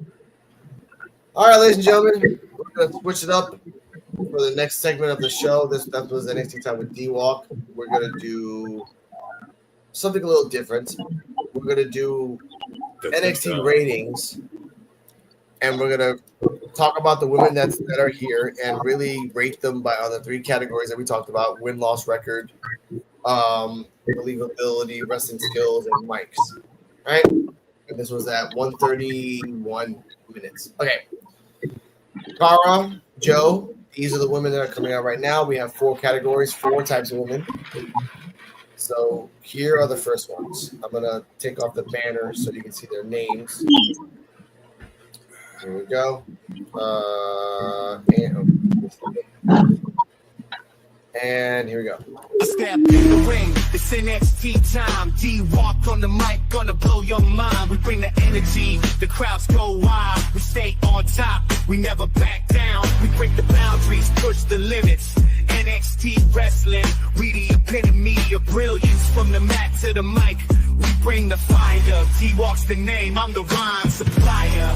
In a square circle, we wrestle with passion, heart. Okay. All right. We have Jada Parker, Jasmine Nix, Kendall Gray, and other. And got Carmen Petrovich and who's the other one? It was Carmen Petrovic. Jada Parker, Kendall Gray, Jasmine Nix. That's four. It was four. It was five. That's fine. We'll figure it out later on. All right, let's start off with the youngest. Jasmine Nix. Does Jasmine Nix have? By the way, her win-loss record for Jasmine Nix in the last 3 months that I've seen her, she's lost 4 and only won 1. That's it. So that's not really a good win-loss record. No. Her wrestling skill. Go on, Joe. And I feel like Jasmine Nix is a background player in a group. Yeah. And she's not really getting her time to shine as a performer. Because she's like, yeah, I mean, she kind of is like the backup singer to the main duo. I mean, it's obvious the other two have seniority over her, and she's like the youngling learning from her mentors. That's what it seems like. Yep. Precisely. And she always loses.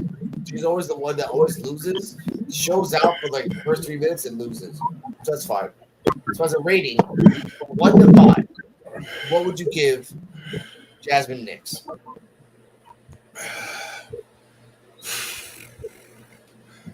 Is this overall, or are we still doing that whole 3-part system? No. We're just like from win-loss record, from that and that, as an overall rating, what would you give 1 to 5? Honestly, because like I could do it from 1 to 10, but then it would be like all technical. Like, oh, I give Jasmine Nix 6.2. You know. Go on, Carl. I know it sounds harsh, but I would say 2. Like, I'm sure she has technical skill, but I mean, all I've really seen is like the cat fight style of fighting. I feel like, so I don't know. I'm just not really, and like submission holds, I guess. But yeah, I'm just not impressed overall, and she's just not really my personal style, I guess. So, but yeah, I guess overall, I agree with Joe that she has some more growing to do. So a 2 for now. That's fine. Joe, rating from 1 to 5. 1. Wow. Okay, that was short and sweet. That's right. I respect that. Okay, I give it a 2. She's great as a tool, but not as a primetime player. She's used as a storyline. She's used as a defeat. Excuse me, or she's used as a starting wrestler to something else. That's it. So that's on to the next. Kendall Gray. I give it a 1. right off the bat because I rarely see her. I've only seen her one match. That's it. One match in 3 months. In 3 months, one match, and she lost. So lost. Wrestling skills is very submission, ground style wrestling, kind of like British. So I respect that. And Yes. and until she has more matches and I see more of her, I'm gonna give her a 0. Yeah.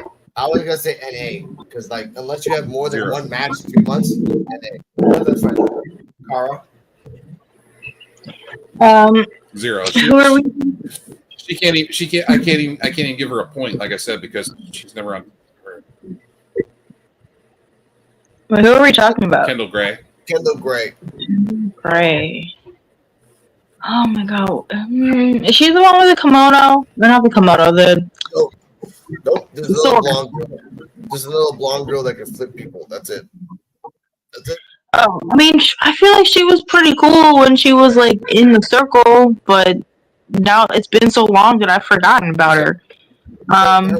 Yes. She said Her most notable thing that she did was when No Quarter Catch Crew was fucking around with somebody, and then every week someone would like talk to Kendall Gray, and Kendall Gray would get mad, and then she would flip one. Remember that baby before you left? I remember that. Like you said, she seemed pretty cool. I mean, I'd give her like a 3. You know, I like her style. Okay, respect that. Yeah, I just forgot about her, and I got her mixed up with the chick who's fucking around with Adonis. Yeah. Oh, Petrovic and Prince. Petrovic. She's in this count too. Yeah. Oh yeah. Now we're going to Petrovic. Petrovic. I've seen her in 5 matches. She's only won 1, and she's lost 4. Really? Wow. Yeah. That's even worse than I remember. Because every time she's like, last match with Adonis, she lost. The other match with that she was with, that she lost. The other one before that, she won. Before that, she lost, and before that, she lost. I remember, and that was again. This is a 3-month period, ladies and gentlemen, that I've started watching NXT because of NXT that with you all. So in a 3-month, 4-month period, she's only won 1 match. That's it. So she might win next week with Ashanti. So what's your rating of her? I give Petrovic a 3. So I like her sword shit, but Cara knows this. I always get scared with that stupid sword. Like you're gonna cut somebody who actually just got really close to the fans. Like you got really close, bro. Yeah. It's fake. But no, I give her a 3 also. Like, same thing. She's got some good technique, but she always sticks to, like, the submission holds and the same shit. So, yeah I give her a 3. She can improve more. Expand her repertoire. I'm gonna give her a 3. Yeah. I feel like she has the it factor, and I like the Kill Bill angle that she has going on. She's got going on.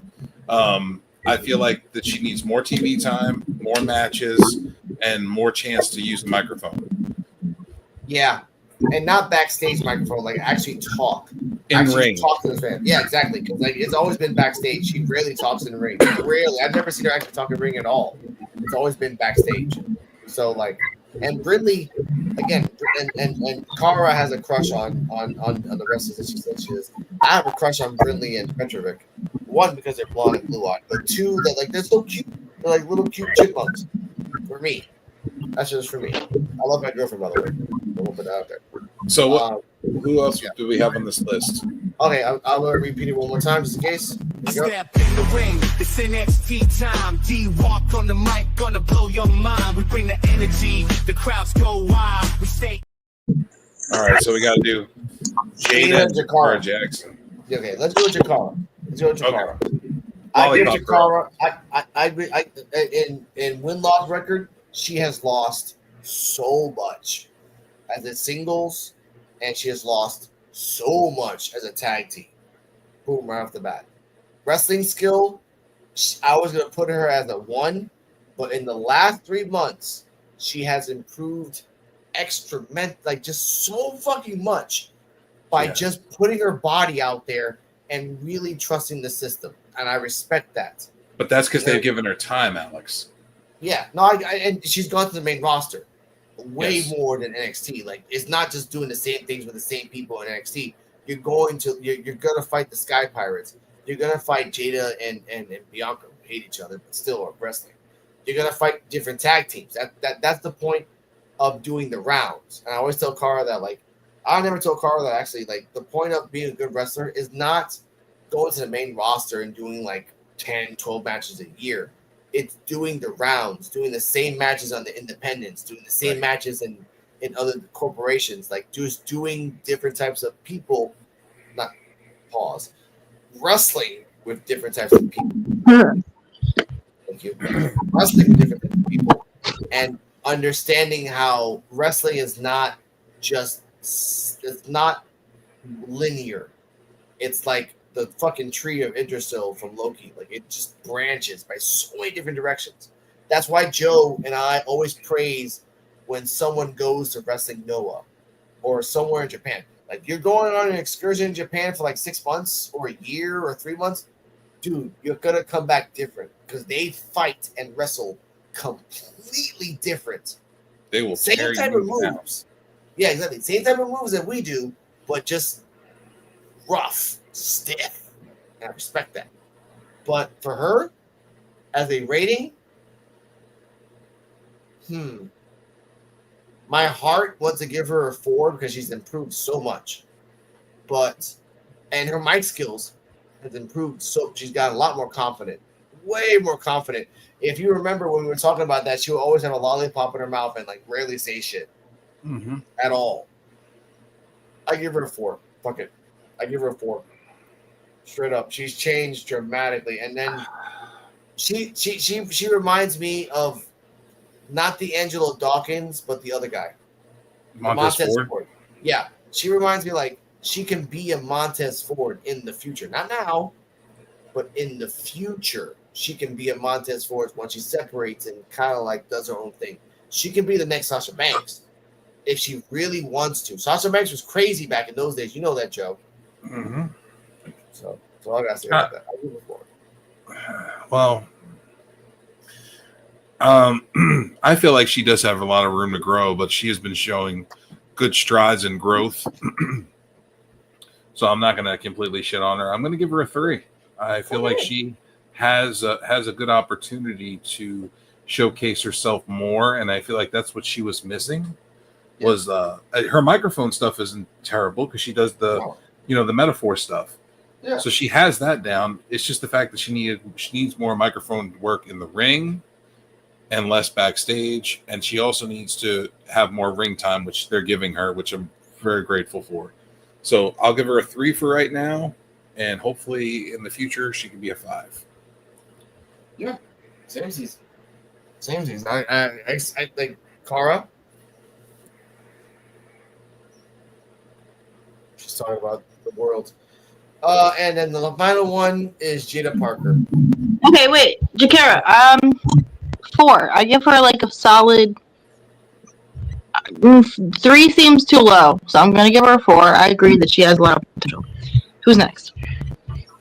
Jada Parker, aka Miss New Booty. This woman. She's grown on me. I'm not gonna lie. Like something about. I'm giving her a 3.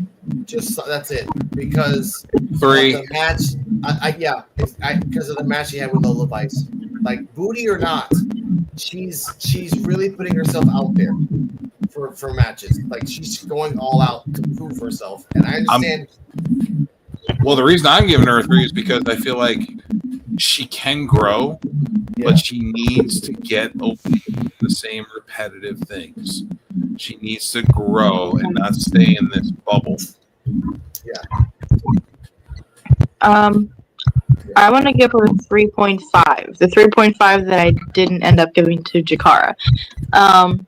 Reason being that, like, I feel like her personality, she's grown on me a little bit. Like, at the beginning, I will agree, it's kind of like one-track pony, but she's definitely showing a lot of grit, so I like that. And it's giving her character is obviously like Grand Theft Auto inspired in a way, and I don't know. She's She growing on me. She is, and I won't be surprised if they try to sponsor her for part 6 when it's coming out soon. You want to be on part 6? You're a Latina and you're ratchet. You hang out with 2 ratchet guys. So let's Add go, in man. character. Yeah, I would like that though. I would like, again, she can grow, but she has to stop with her fucking booty special. If that's your end all be all, you're gonna be buried by your own ass. I'm sorry. Yeah, I do agree that there's a lot more to it, especially like if her thing is being a former soccer player. Like you've got more than just your ass. Like you've got, be like the, be the watermelon crusher. Like, you can do that. Why didn't she? If she's a former soccer player, why didn't they bring a soccer ball into that hardcore match they had? And she like kicked the ball up and then like spiked the ball into Lola. What's funny is that, thank you for bringing it up. She's a soccer player. Use your knee. You can do a psycho knee. You can do a V trigger. Like you have the knee power. You can. Why don't you watch fucking Tommaso Ciampa shows? Ooh, how about that?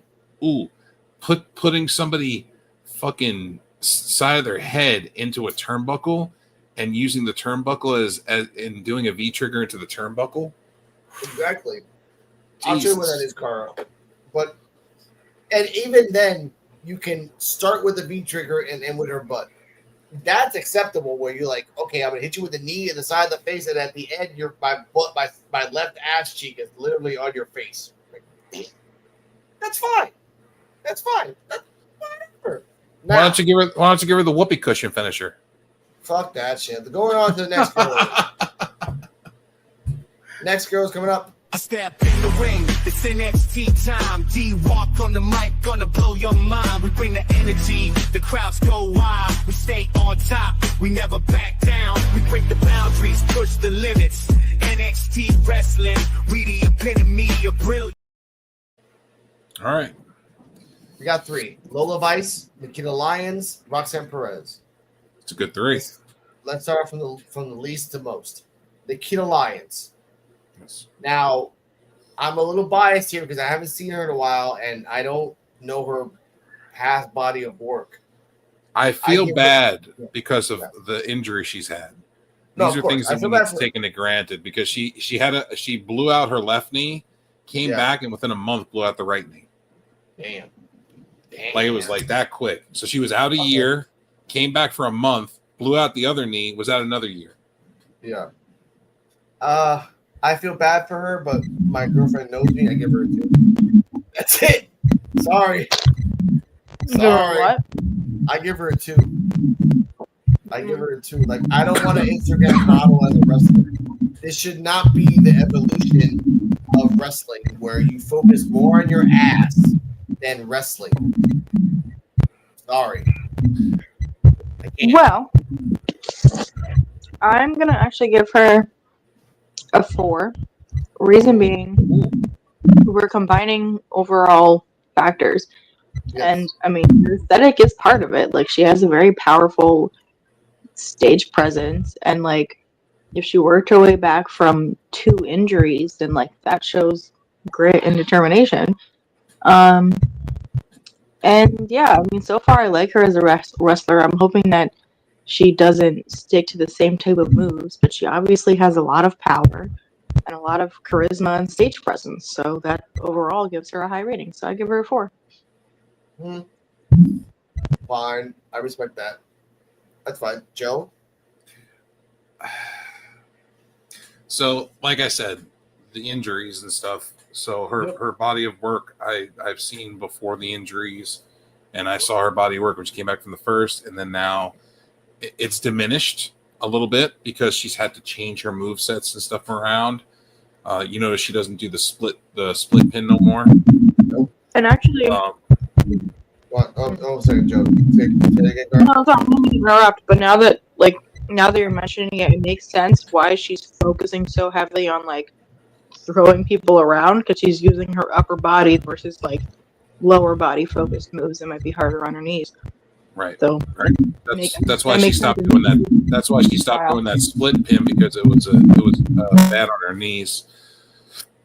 I'm gonna say I see a lot of good things out of Nikita Lyons, but there's a few things that need done in order to do that. One of the things, like I said, is her weight. I feel like I know BX Sports came on and said that he was talking about he sees her pictures outside, but her ring gear makes her look bigger.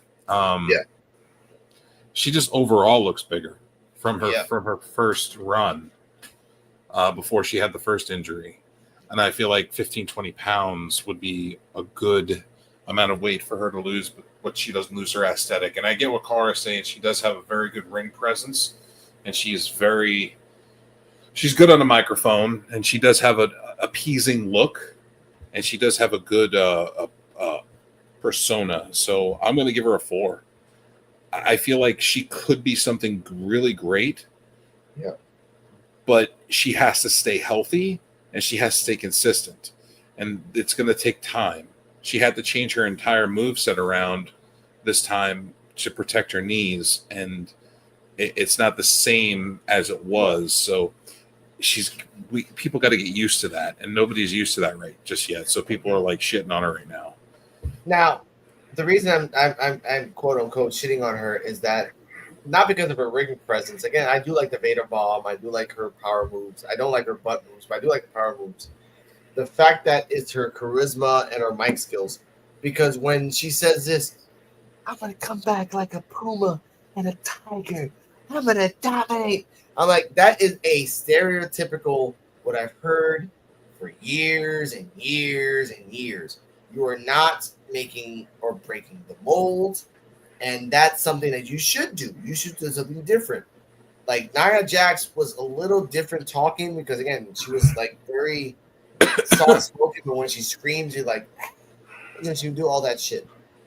With her, I'm sorry to say this. With her, she reminds me of a cinematic every time. Wrong card. No, I mean, sorry. Excuse me. I think there's something to be said for like a classic, timeless, like aesthetic or persona, and obviously like the Lion is a classic, so you can't really go wrong with that. It's not groundbreaking, but it works. Yeah. Nikita Lyons tweeted yesterday, and I quote, opinions are like booty holes. Everyone's got one. Oh God! Because if she then tries on the match, crapped on the match, and then like, oh whatever, I'm like, you're gonna have to accept that you botched the move, accept it, move the fuck on. Like the whole crowd. Yeah, go on, baby.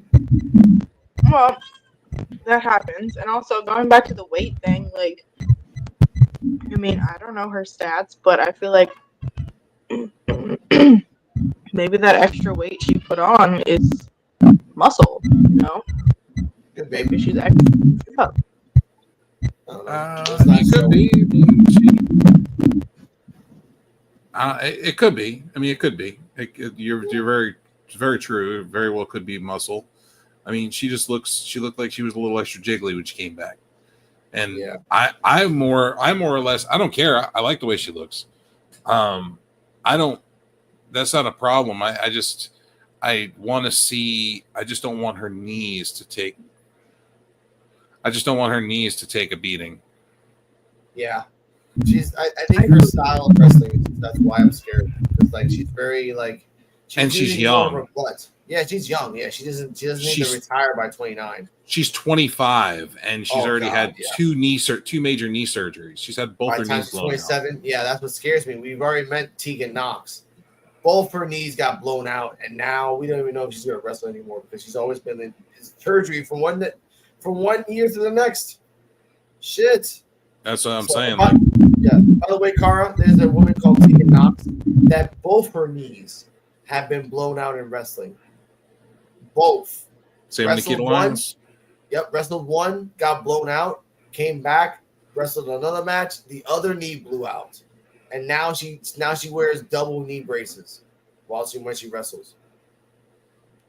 And she's still wrestling. Out there. Say that again, closer. I said it's scary out there.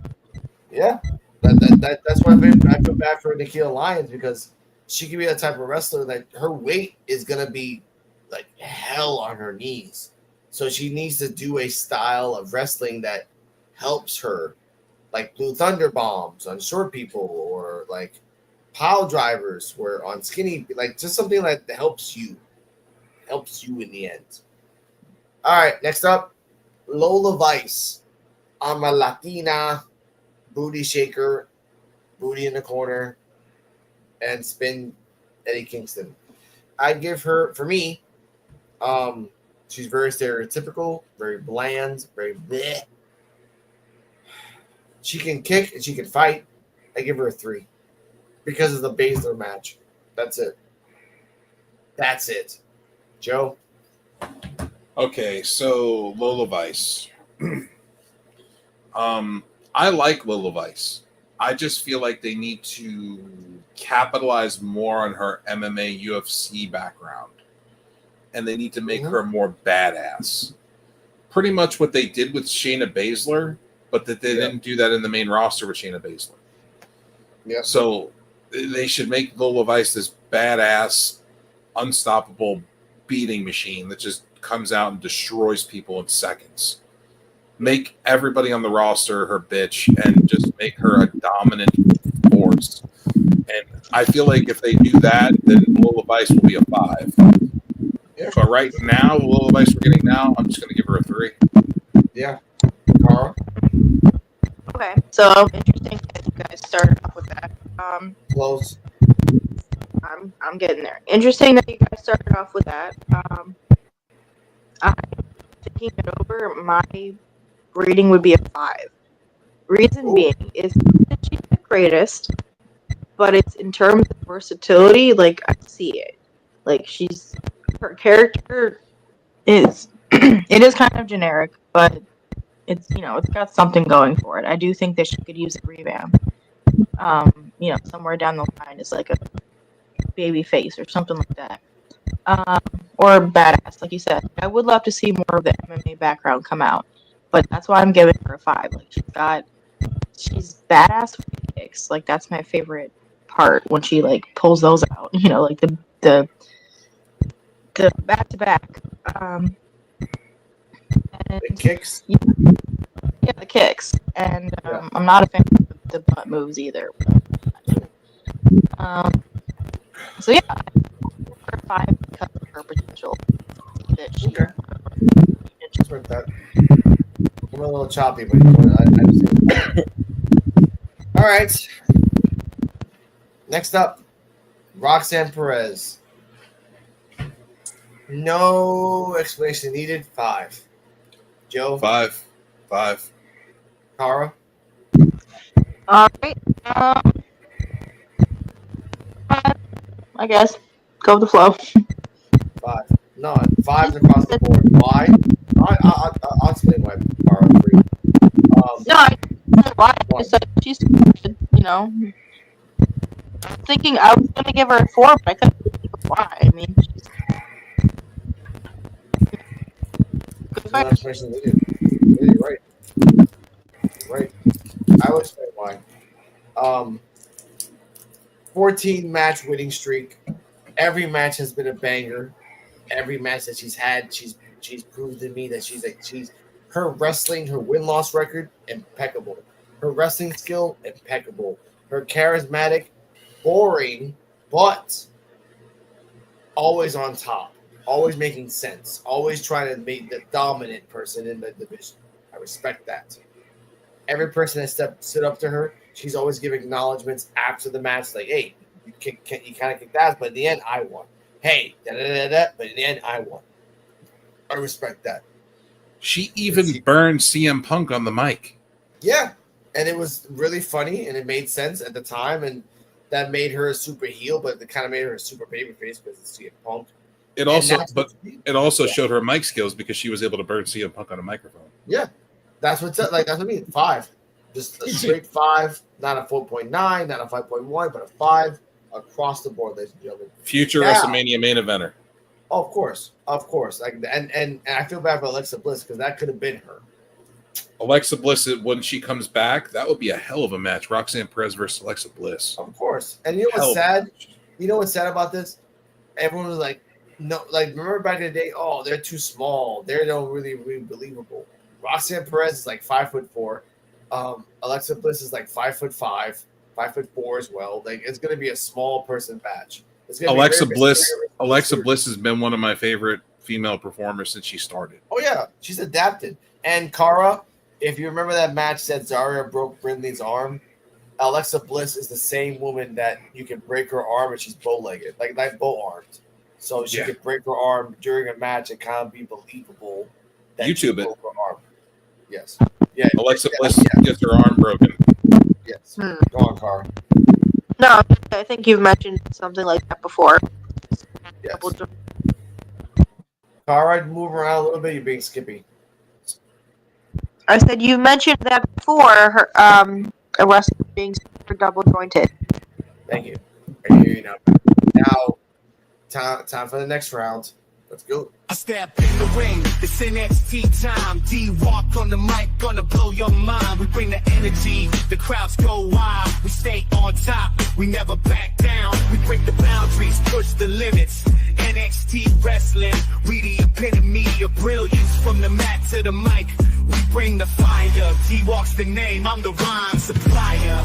In a square circle, we wrestle with passion, heart and dedication.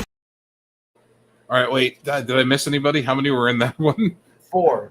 It was Wendy Chu, Thea Hale, Stevie something, Stevie and Nicks. Soruka. Stevie Nicks and Soruka. Okay. And Stephanie Vakor was last. She was last. Okay. So let's go off that. All right, here we go. Let's go off Stephanie. Now, here's the problem though. She's only won like a couple matches here, like maybe 3. And I know, but I know her. I know her body of work outside of NXT. Now we have to base it off what we've seen on NXT. God, I will give her based off NXT alone a 4. A 4 because she sucks on the mic and they have to use subtitles. That's for me. For me. Not because not being biased for her, but the fact that like you have to acknowledge that you the mic work I can understand. That makes sense. They need work with that, but they're working with it. They're trying. They're subtitling it, Joe. They realize like we're not gonna win with this shit. We're gonna have to subtitle this. Like we're gonna have to pre-record this shit, subtitle it by AI standards, and work this shit out. Because they realized it's not gonna work with them. And I get it. Like if they would have done that same mentality on Asuka back in the day, she would have been way more like famous. Because then you can actually like, because remember, Asuka would just be randomly saying shit in Japanese and you understand what the fuck she was saying. Just because she was angry all the time. But if she was subtitles, it'd be pretty fucking cool. Just stop interviewing her. All I have to say is stop interviewing her after the match. Stop. It doesn't help anybody. That's why I give her a 4 for me. Okay. My skills are shit, so I have to minus a point for that for me. Yeah, and that makes sense. That makes perfect sense. Yes. So with that, I would give her a 4 as well because again, mic skills. So she needs work on the mic, as does a couple other people. Yes. Oh yes. Yes. Some of them speak English and still can't perform on a microphone. Mm-hmm. And that's sad. But everything else about her look, her wrestling, her charisma, all top notch. Yeah. The only thing that she's missing is the mic. Yeah. And that's gonna take a while. A while. They'll just send her to school to learn English. That's all. That's fine. Cara, your thoughts on Stephanie McCurry 1-5? Honestly, I feel like I'm not that familiar with her so far, so I'm just gonna give her a 3, but that's just a neutral rating. Casual. I respect that. Casual viewer 3. I get it. All right, that's fine. Next up, Wendy Chu. I give her a 4 right off the bat. Great potential.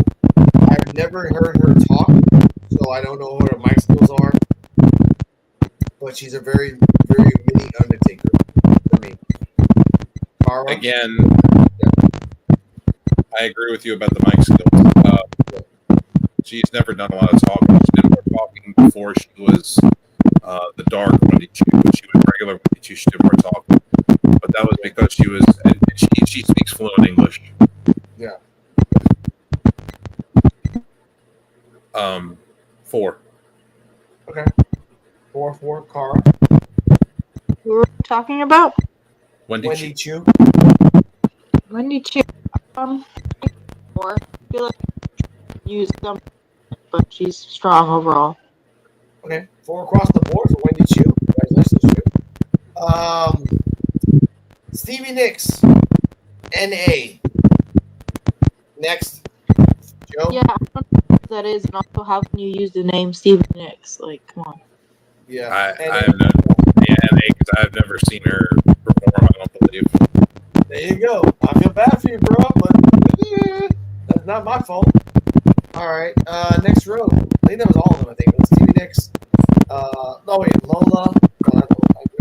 Thea Hale. Oh yeah, Thea Hale. Okay, Thea Hale. Baby pot. Mute your mic for a second. Thank you, baby. I'm gonna say this. I want to say 5. I want to say 5 at the top of my heart. I want to say that. 3. Oh. Waste of potential. Great potential in the match between Roxanne and Perez. She showed Yeah, out. but the thing is that we're basing it not off of the potential that's not being used. We're basing it off of their personal wrestling and their charisma and their microphone skills. Okay, if we base it off that, 4, because she can talk. I like her segments when they curse, and she's usually the one that curses, and like, oh shit, that's pretty cool. Again, she's an arm specialist. I love arm specialists, and she's a character. She's a character, so I say 4. She's wasted potential right now. She's wasted potential. Either she switches up teams, or she becomes evil by herself and becomes the new Roxanne Perez. Really, but nah. 4. For me, 4. Great person, great wrestler. 4. I'm gonna go ahead and give her a 4 also. All right. Only because I feel like she could do a little bit better. Okay. Cara. I'm gonna go ahead and give her a 5. Ooh. I feel like she has the potential, and just because she's not getting the spotlight right now, she definitely has stage presence. Like whether it's, it doesn't necessarily positive. Like I kind of was turned off by her at first, but she still caught my attention. So she obviously has stage presence, and she has potential as a wrestler, even though I've barely seen her wrestle. So I give her a 5. All right. I respect that. You give her a 5. All right.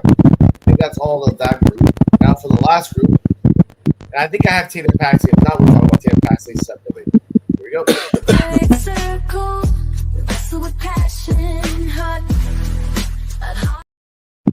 Hey, Carly Bright. By the way, Carly Bright comes out twice, so my bad on that. Great circle, wrestle with passion, hot.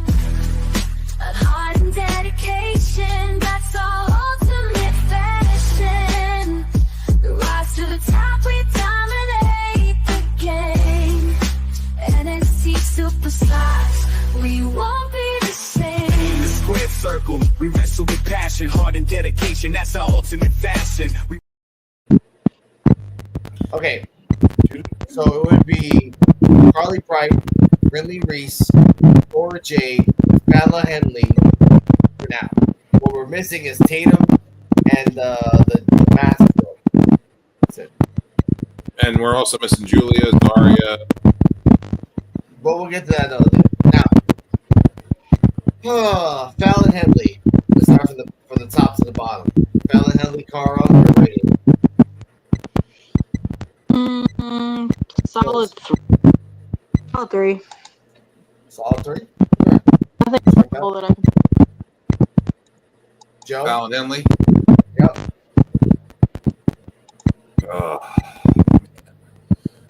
I've been watching her while, and she's grown a lot. And she was doing some good work as a babyface. She's doing good work as a heel as well. She's shown that she can work both sides of the babyface and heel. Okay. Her ring presence and her diversity and her mic work and stuff, it's all good. I'm gonna give her a 5. Damn. Okay. I see a future for her and as a main eventer on the main roster. I give her a 4. A 4 because she had a great match with Kaylani. She can be adaptive, and she just needs to get the fuck away from her damn. Get the fuck away from them. Try something else. Stop being a cowgirl. Figure something out. Honestly, like I'm tired of the cowgirl gimmick. It doesn't really help. So that's a 4. All right. Friendly Reese or Chipmunk Face. I give her a 2. She's a good ground wrestler, but that's all she got. That's it. She's a big butt, ground wrestler, and friend of. That's it. So 2. Joe? 1. Jesus. All right. No questions asked. Cara, Friendly Reese, Petrovic's friend. 2. Jesus. I respect that. Carly Bright. Move on. Carly Bright has only ever had one match, and she lost. So actually 2. 1. Good wrestler, standard ground like UK wrestling style, but very boring. Another blonde. 1 for me. Cara.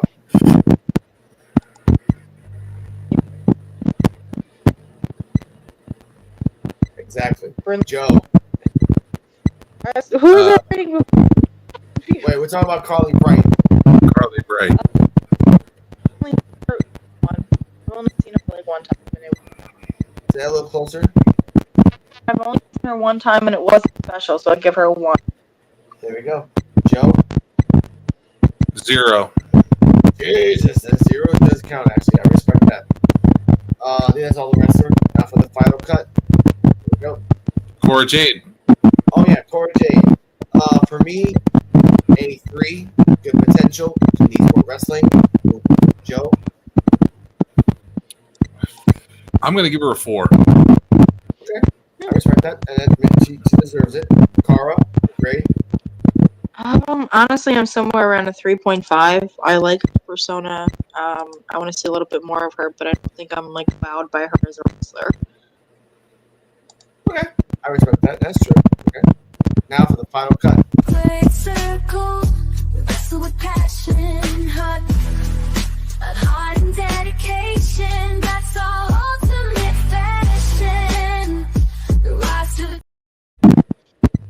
That's the same thing. Okay, so we have Tatum, Julia. There's one more you said, Joe. Zaria. Zaria, Tatum, Julia, Zaria, and What about JC Jane and okay, here we go. Gigi Dolan? She's Gigi Dolan, NA. Cara, Her name? exactly, NA. Joe. I mean, she's been out, so NA. I mean, you really can't judge anything right now.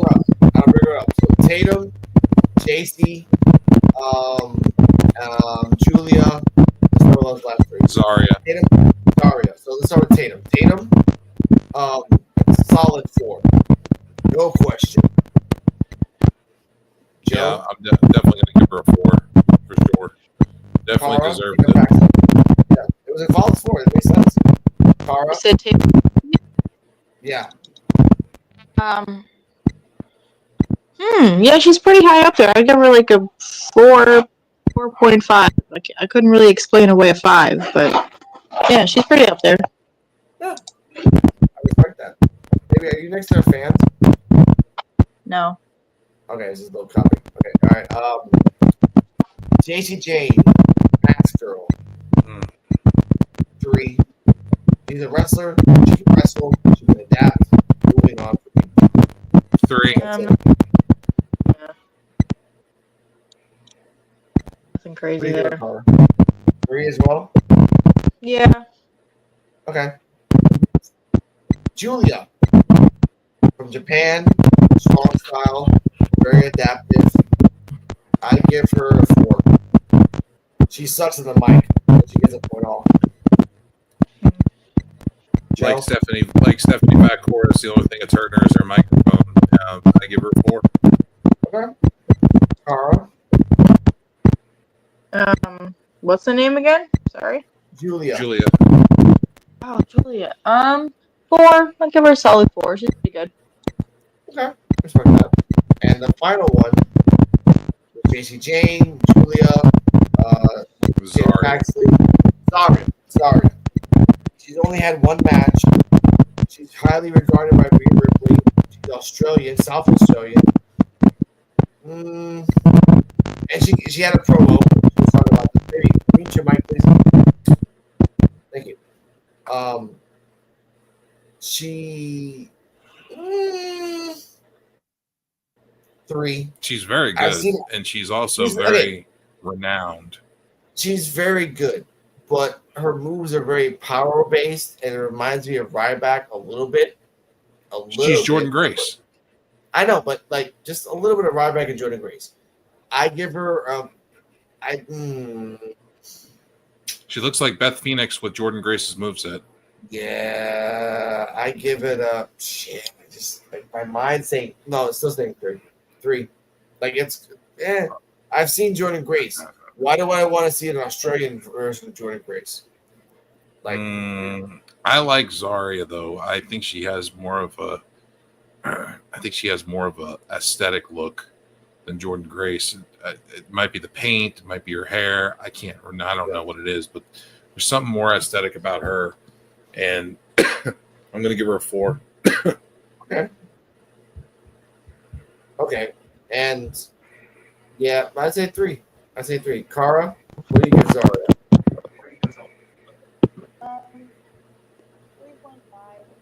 4. Okay, closer, baby. 3.5 or 4.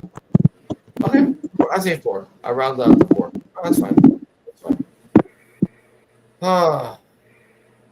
As a whole, we just rated all the women's of NXT and fairly, not on looks, not on like booty or boobs, but on wrestling and everything else.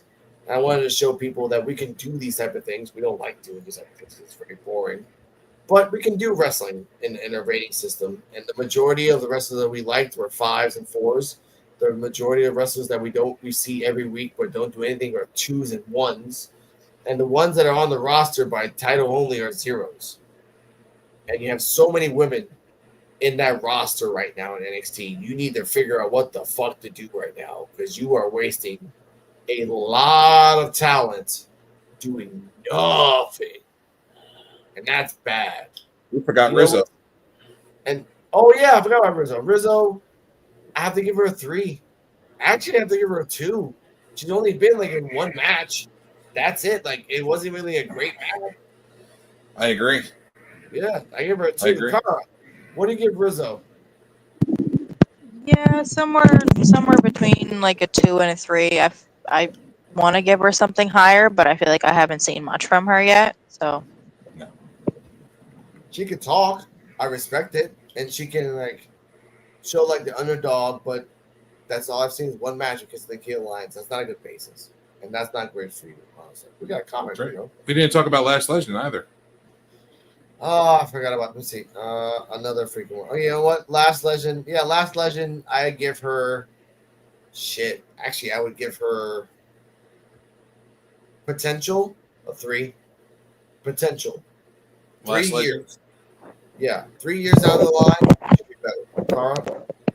I give her a solid 4. Actually, I think she has a lot of potential, and she just has to keep expanding her moves. But she has a lot of potential. I want to second that. I want to give her a 4 also. Only because I feel like she has grown a lot over the years, and her microphone skills are pretty good. Her in-ring work is gotten so much better. She does laps around Jade. Let's put it that way. She's the same size as Jade Cargill, and she does laps around her. Her in-ring work is phenomenal. A few years. She can be that top dog if she really keeps going at the rate she's going. Okay, respect that. I think I said that's why I said 3 years. In 3 years, with enough matches, if you stay in WWE, fine. But if you go someplace else and really learn someplace else, you can be a bigger star by going to Japan or going to AEW, going to NWA, or going to TNA. Like, really try something new. Because for Jakara's is turning into, like, if they can perfect their talking in a weekly basis, you don't need Lash anymore. Bye-bye. Have a great endeavor. Bye. Ladies and gentlemen, yeah, that was it. That was NXT, BWF NXT time. I wanted to shout out to the dentist, wherever you are, in a casino, in a mountain, or In the eyes of an angel, we shall miss you.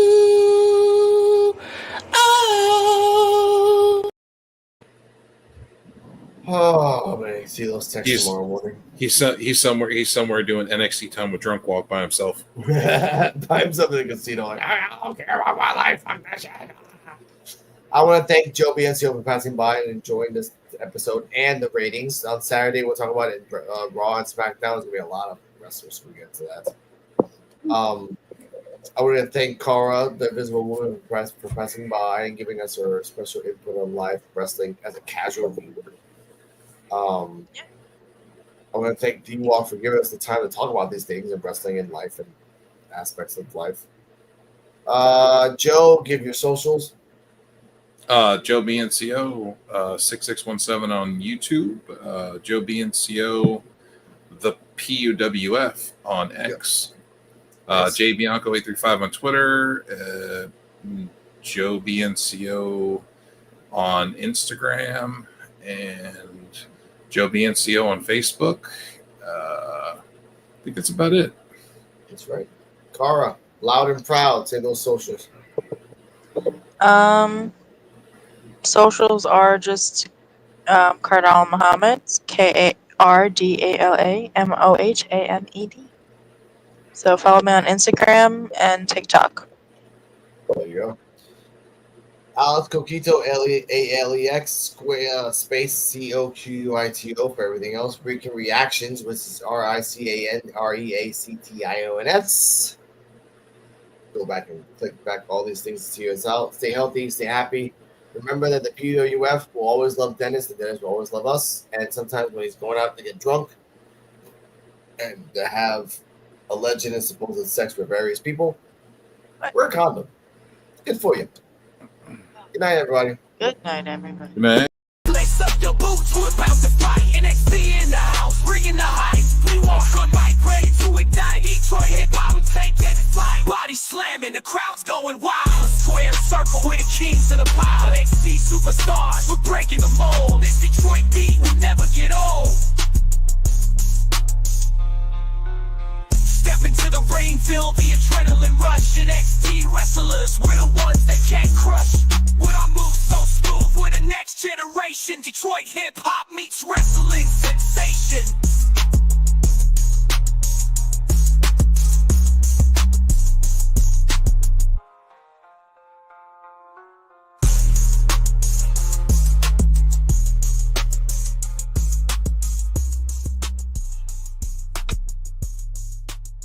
Lace up your boots, we're about to fight. NXT in the house, bringing the hype. D-Walk on the mic, ready to ignite. Detroit.